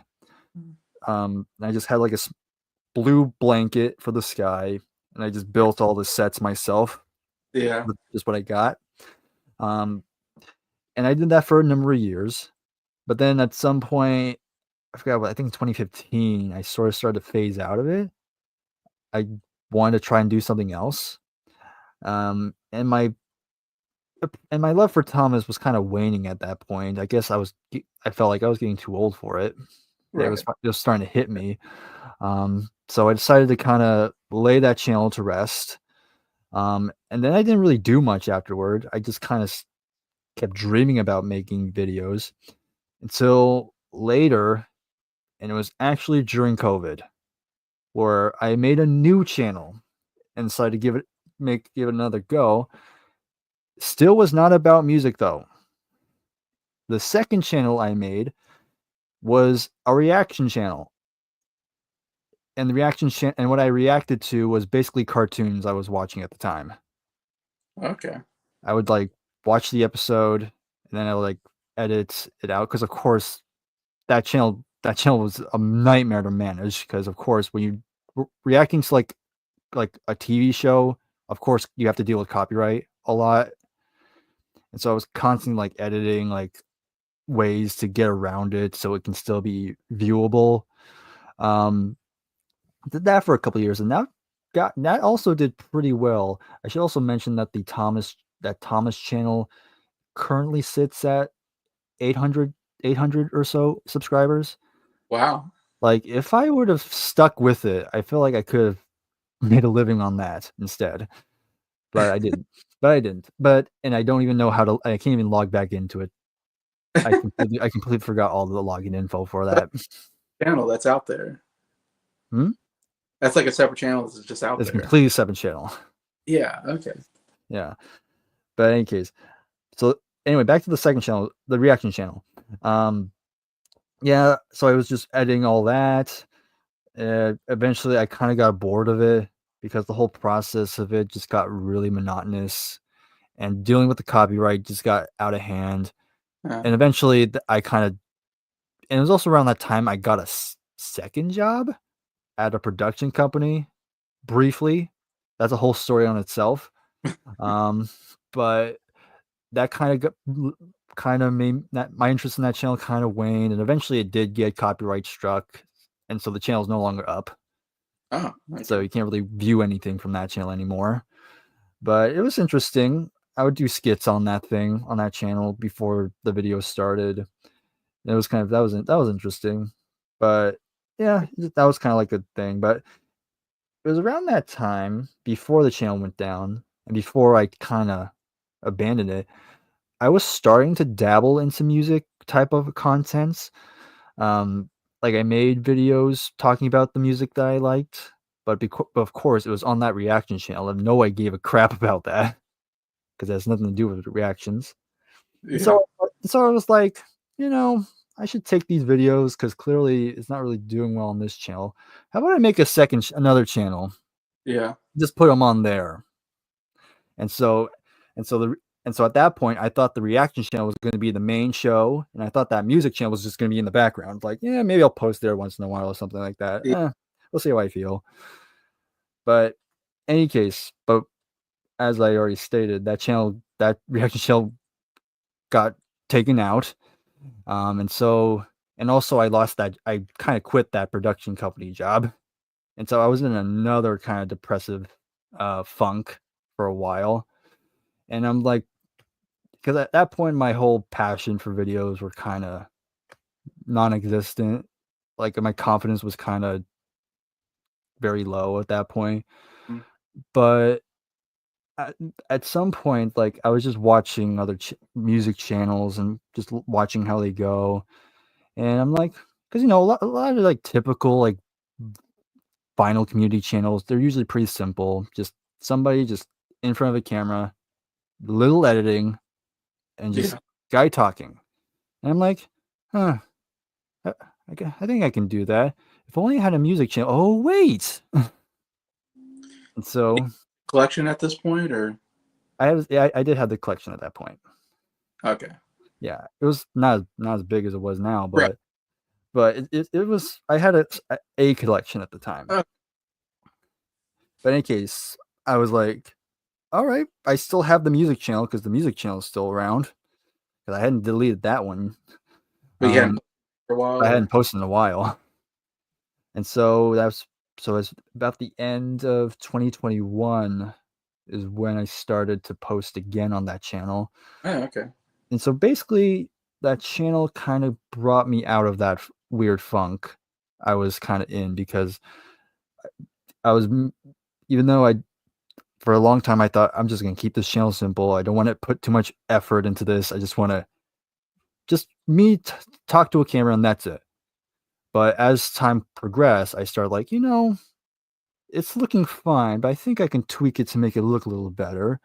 Or maybe I could start adding this into that. So basically, I was basically like making videos how I was before, putting more effort into it, a lot more editing involved, and kind of more planning.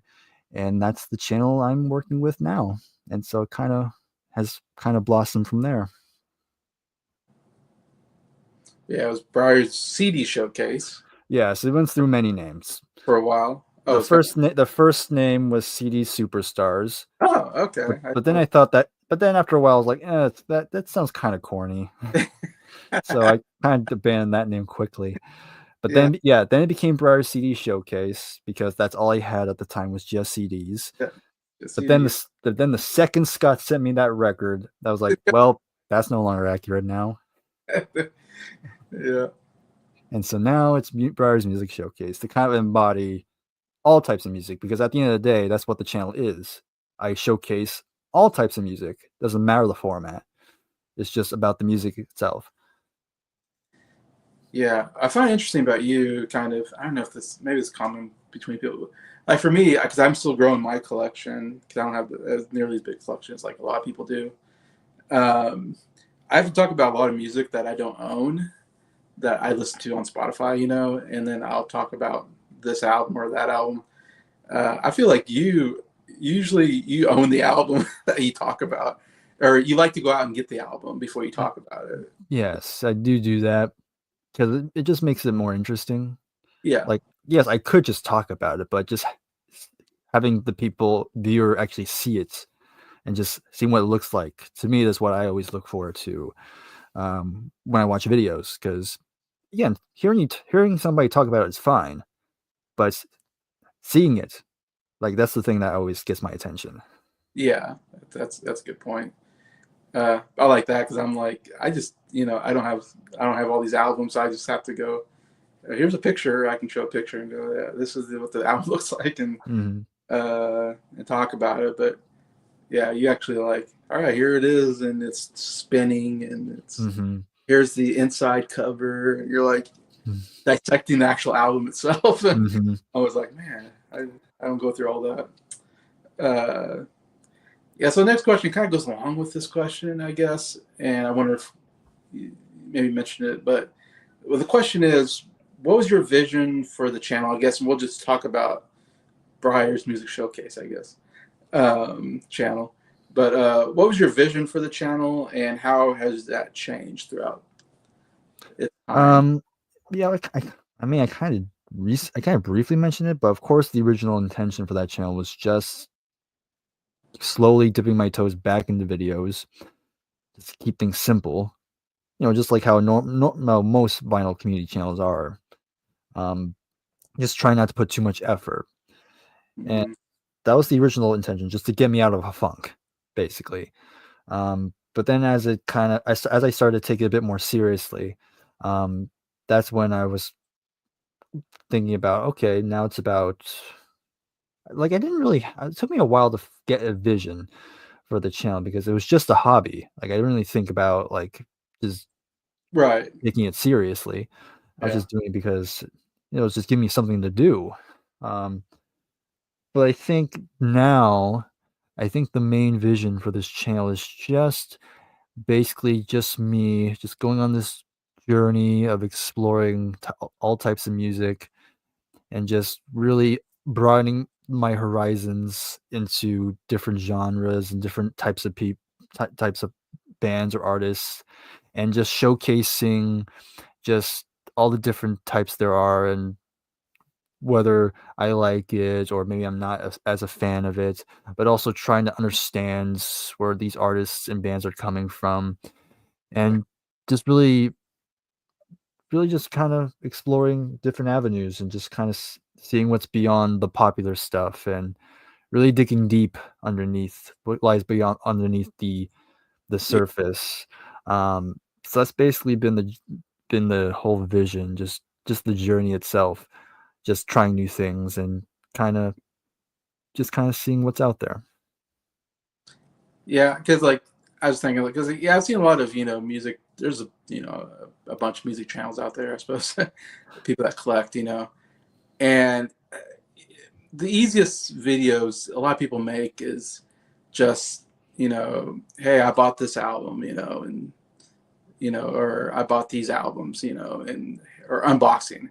Let me unbox this thing, and we all do it because Mhm, and, and it's simple, kind of somewhat simple to do, and something you put on your channel pretty quickly. You don't have to do as much editing maybe or whatever, and just be like, mhm, all right, here's what I got, and but some people's channel that's like all they do is like, and then I get kind of bored after a while because I'm like, okay, all I'm seeing is like what you have, uh, you know, and like in your channel because you come up with other ideas besides that. mhm.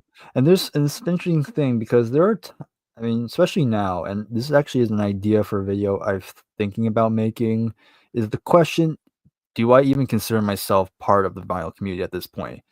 Yeah, Because if you think about, again, I already talked about the basic type of music channel like you described, just showing off what their collection is. But like yeah, you said, I've done things beyond that that doesn't really fall underneath that at all. Like because there's a lot more production to them, and some I've started doing more history based type of videos. Like I just did a yeah. video on Deep Purple's first lineup. That's right. Uh, Yeah, so it's more like video essays or documentaries, if you will. Um, So I've definitely ventured into things that most channels like that don't usually do. I'm not saying I'm better. I mean, if you want to say I'm better, then I'm fine. Um, but still, um, I'm not gonna say it, but other people say it. yeah. But still, like that's a question I've always been dealing with at the moment. Like, do I still consider myself part of the vinyl community, or am I just something completely different? Hmm. Because I'm sure there's probably people who don't like my videos because I put too much effort into it. Oh, really? Huh. That's why I get sometimes. Well, well, like for me, like I like channels that like do what you're talking about. Well, because for me, because I guess that's what I do on my channel is I do a lot of rankings. I come up with ideas for a ranking idea and then go through the ranking. And you've done stuff like that, like with I think, can you do some? I don't know if I've seen people do stuff that you do, like um, I'm gonna go through like each album, I think, and like pick my favorite song or something.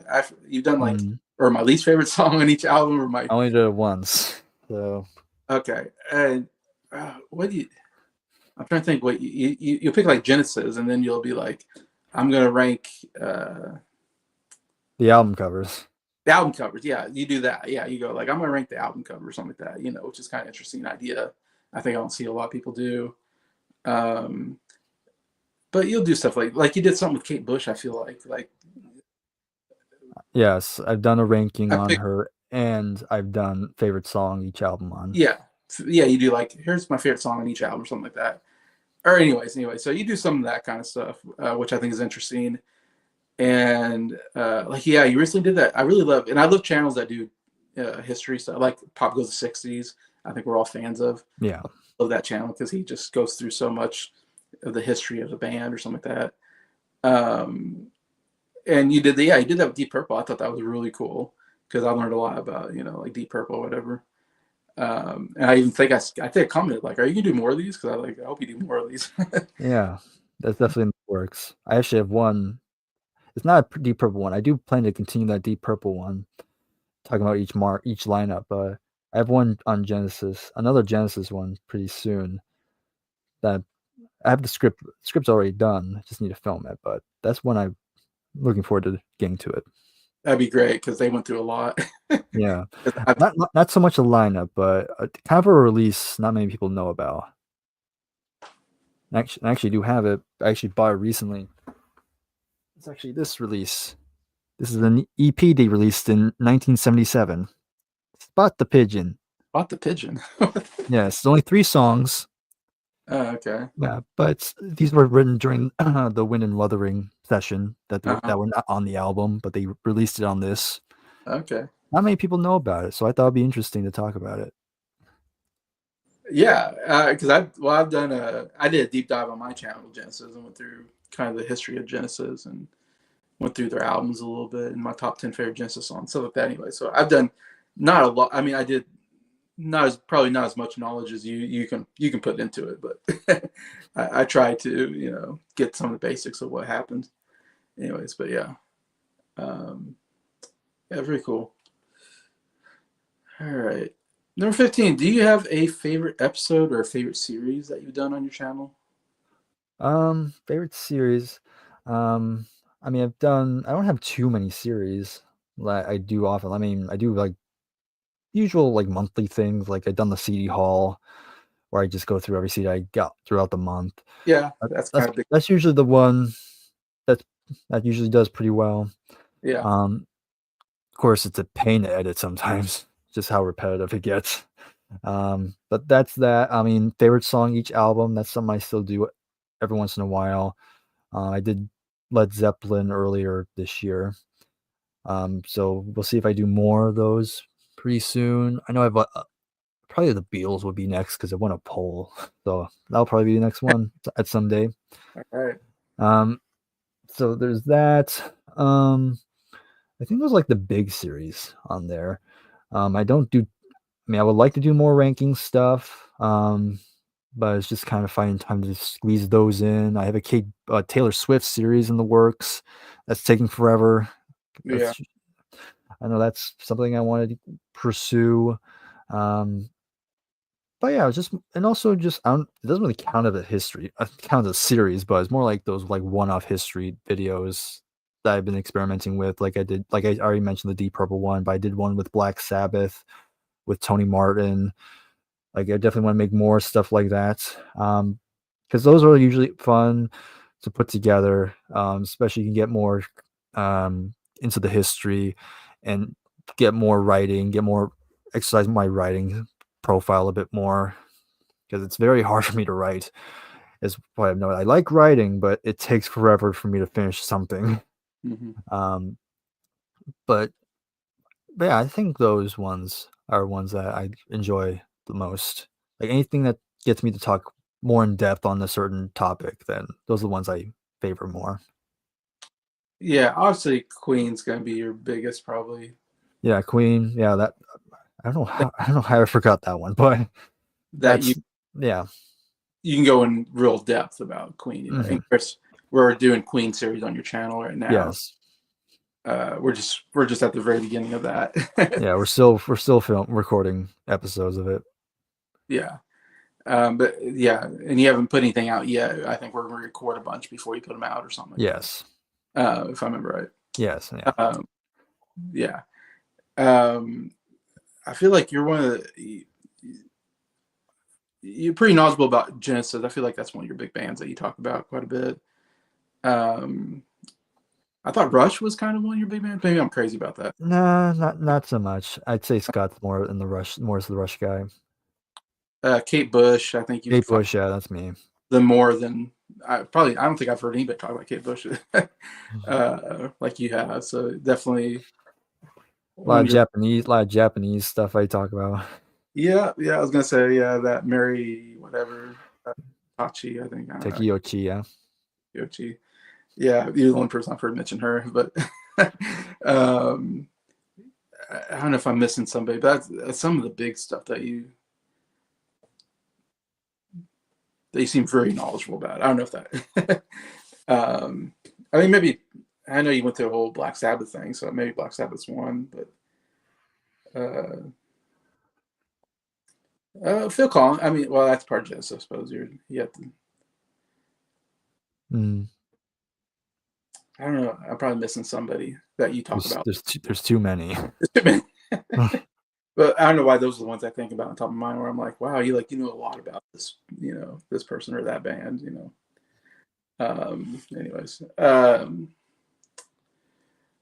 number 16. What famous person would you most like to have on your channel? Maria Tekiyochi. Oh, yeah. Because yeah, I don't know. I doubt that will ever happen. I mean, it's not impossible. I know she can speak English. Uh-huh. She actually studied college here in America, in Illinois, so she knows the English. I just don't know how I would actually do it. That'd be cool. Yeah. That'd be cool. Yeah, to see you interview uh, famous artists. Mm. Yeah. That'd be fun. Yeah. Just the most because you probably expect the most basic one. Like maybe people probably think I probably get Brian May or something, Right, exactly. but no, I want Maria. You know, Maria. Oh, Wow, that'd be fun. Um, if anybody doesn't know, that's like a famous Japanese singer from like the Japan, yeah, from the 80s, late 70s, 70s. early 80s. That was Yeah, like her big period. that was a big period, anyways. Yeah. Um, Number 17. Who would you want to play you in your own biopic? We're Um, making a movie, the Bryer, the music showcase movie. all right. Okay. Thinking long and hard. I think I don't know. Frankie Muniz, maybe. I don't know. Frankie Muniz Yeah, I don't know. off of Malcolm in the Middle. Yeah, sure. I mean, I kind of felt like I had the same personality as him. Yeah, I suppose he's still around. I don't know if Yes. I've seen him lately. Don't. Yeah, I know he's busy racetracking, but I'm sure Is he? he'll find some time. Oh yeah, I'm sure he would do it. Mm. uh, that's interesting. Yeah, because I'm trying to think in my mind who would fit your overall look. I don't know. Uh, I always say Timothy Chalamet for everybody, but that's too because you guys are probably the same age range. Probably. uh, that's interesting. Yeah. Hmm. I don't know. That was like the first thing that came to head. That's a saying, Frankie Muniz. I'm like Frankie Muniz. I haven't heard that name in a while. Uh, Number 18. What do you feel has been the proudest moment in your life? Proudest moment. I think proudest moment. Um, it's kind of interesting one because I think it's actually getting another story going back to high school. It's not the same semester I did the one act play. It was the semester before that. Um, that was again, I was still kind of isolated at that point, but I was still taking the drama classes. And like I said, this was the semester before the one act play, so I still wasn't at that level to direct yet. I still had to act in it. So I was cast in this one act play, and I didn't really think much of it at the time. I auditioned, but I just didn't really think I thought I was gonna get like a small part or something because that's what the semester before that one was. I had a very small part. Um, but then for this semester, I was actually shocked I got the starring role. And so I was kind of like, oh God, I got a lot of lines to memorize probably. Um, and so, and the script, I read the script, I look at the script, and it, I got nervous because there was in, in one draft, this was an early draft, it wasn't the finalized script, but the draft I read, it had this like monologue that went on for like 2 pages. And so I'm like, I'm Yeah. like, oh God. Yeah. And so but stayed firm with it. I was like, okay, let's just see where it goes. And again, I still had that mentality of trying to prove everybody and even prove myself that I can do this. Um, because that's always something that always kind of drove me was trying. Of course, I want to prove people I'm capable of stuff, but sometimes I want to prove myself wrong because you don't know those self doubts kind of come in, and you're like, I can't do this. I'm probably gonna bomb this, but then there's always that part of me that wants to prove that wrong, and so I'm kind of fighting everything for this. Um, and so did a lot of rehearsals, and um, thankfully, we later on we cut that giant monologue, so I didn't have to memorize that anymore. Yeah. So we kind of simplified it to be a little shorter. So that was good for me. And then again, we just worked it because I had another co-star. Me and her, we worked on it before. We worked on it, and it's interesting because she actually invited the whole cast to her house to do one more dress rehearsal before we actually performed it the next day. And long story short, I was the only one that actually showed up. It was just me and my co-star, and we Yeah. literally just spent that night just doing everyone's part. I was gonna say, usually, yeah, what can you do? We just did everybody's part, Everybody- and so it was great because it was just me and her. We were just connecting, and we kind of had kind of good conversations here and there. And that was like the most conversation I've had with somebody for a long time. Um, and so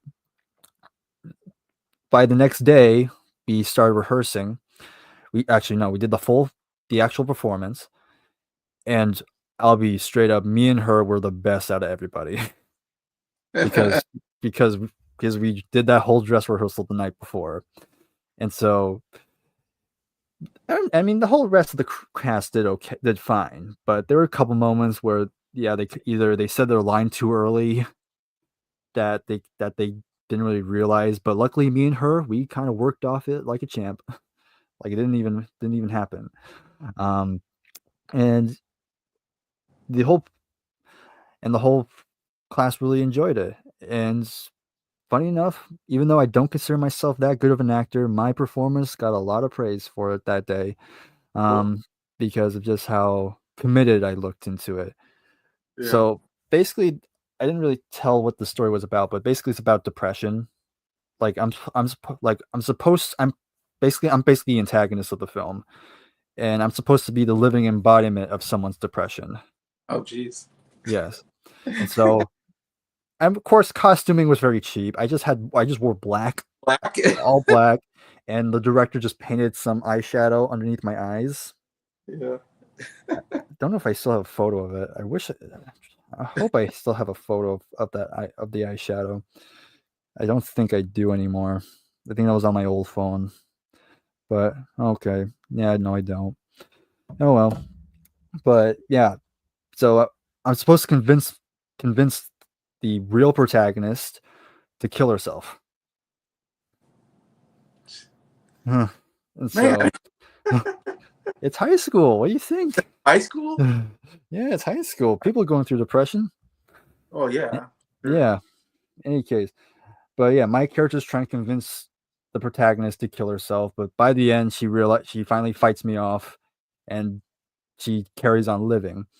Um, but Good. yeah, definitely got a lot of praise for it, and yeah, me and my co-star, the one we did the dress rehearsal with together, like me and her, we're still good friends. We still talk every once in a while. Yeah, she was probably the first big human connection I had in high school, and yeah, like I said, we still keep in touch. We still talk about it, and that video of that performance is on YouTube, by the way. Really? Yeah, it's not in the best video quality, so you really can't tell my face because I got a lot of praise for how I was even when I wasn't talking. I just looked like I was completely in character the whole time, but you can't really see it All when right. you see the video. I can't imagine doing that. You're gonna play depression. Oh god. Yeah, and I'm like and I'm kind of like, and it's not like I'm moody or anything. I'm like very excited. I'm very like be like, oh, oh, isn't it great? You're dead. Isn't it But fantastic? I'd be like, can I do a comedy, please? Like, can we do something else? That's what I'd be like. Gosh, it's funny because like all the plays are like that I did are like more comedy. I mean, they're all comedies. That's all we did in high school was like and the musicals are your usual musicals, Yeah. or whatever. But I always did more comedies. I always enjoyed doing that. I was even in forensics where you do like you go in front of a judge and you have to memorize Mm. either and you have dramatic solo, you have humor solo, you have duet, and then you have all these other like prose and poetry and all this anyways. And I always did humorous solos because I don't know. I don't know why. I should have done dramatic. I think I would have been better in drama solos, but I don't know. For some reason, I always wanted to be funny, so I was like, oh, I'm gonna do Mm. it solo, and like I never did that good. like I was never that good at it, and now I think back, like, gosh, I probably should have done more dramatic, but for some reason, I just didn't want to do drama. I was like, Yeah. I want to do comedy. I don't want to do drama, but Yeah. That's kind of like, yeah, I kind of stuck with drama the whole time. it sounds like every time I'm hearing I that, tried, I tried comedy, and I'm okay at comedy, but I feel like drama gives you more challenge. yeah, I mean, yeah, the stuff you're telling me, it's like, wow, that's some drama. That's some dark stuff. Yeah. uh, I'm like, do you have a therapist? I uh, probably should though. all right. Number 19. What's number one on your bucket list? Number one on the bucket list, make a movie. Yeah. Yeah. Make a movie or write publish something, whether just write a screenplay or a novel. That'd be Uh, cool. just want to just something creative just to let it out. Um, I've I've done I've done some projects. Um, I did I've done like documentary shorts here and there. Um, so I've had ideas of doing a documentary as well. Mm-hmm. Just anything just to creative is something I want to accomplish. Something big, something not like something that gets a lot of people's attention. Hmm. That's probably the one thing I will hope to be a part of. And even if that doesn't happen, if it's not like under my name, if I'm at least part of something that was big, then I Yeah, probably would suffice with that. that's interesting. I suppose there's a lot of independent filming out there, maybe. I don't know. Yeah, there are. That people get into, and then, yeah. Mhm. You know what I mean? Like, I don't Yeah, know. yeah. Like, I mean, you still have to have somewhat of a budget. So I don't know if you just have to raise money for budgets or what, but yeah. Yeah. There's that, find a good producer. That's one thing. Because we've seen it happen with uh, uh, there's a YouTuber that does movie reviews, Oh, and yeah. Okay. he, Yeah, I think I know who you're talking about. yeah, I don't know why I'm forgetting his name now. But Stuckman, yeah. Yeah. Um, Stuckman, it was just a YouTuber, just like us, and but then his channel grew really huge. I mean, he had a huge channel, one of the biggest probably movie review channels out there. And somehow he turned that into making a movie and directing a movie. And I think he directed like a horror movie. I suppose he probably wrote and directed, but I mean, somehow I'm guessing he just got funding from, like GoFundMe kind of stuff, I think, or whatever. Mm. I don't know, but I'm just saying it's we've seen it done before, so you know, Mhm. so But yeah, it's like I said, just something we're talking about maybe Oscar worthy something. Like that's where I'm aiming for. oh man, take me to the Oscar ceremony if you make it. No. Uh, I'll I can fly. last, que- I can probably fly you over. yeah, last question in the 20 questions, and the question is, what would you like your legacy to be? Shoot, telling me this when I'm 2025. I'm still trying to figure out what my life is at the moment. Right, right. Uh, Legacy though, I would say I think I mentioned it before, but just kind of proving no matter how quiet or just how introverted you are, and you just feel like you aren't good enough to do it. I always want to have the message of like, just take that voice, just kind of try to prove it wrong, Mhm. and just really show what you're truly capable of creatively, and just you know, and just try to go with the flow, trying to be so stressed about it. Just just know what you're good at and just really hone it and just own it.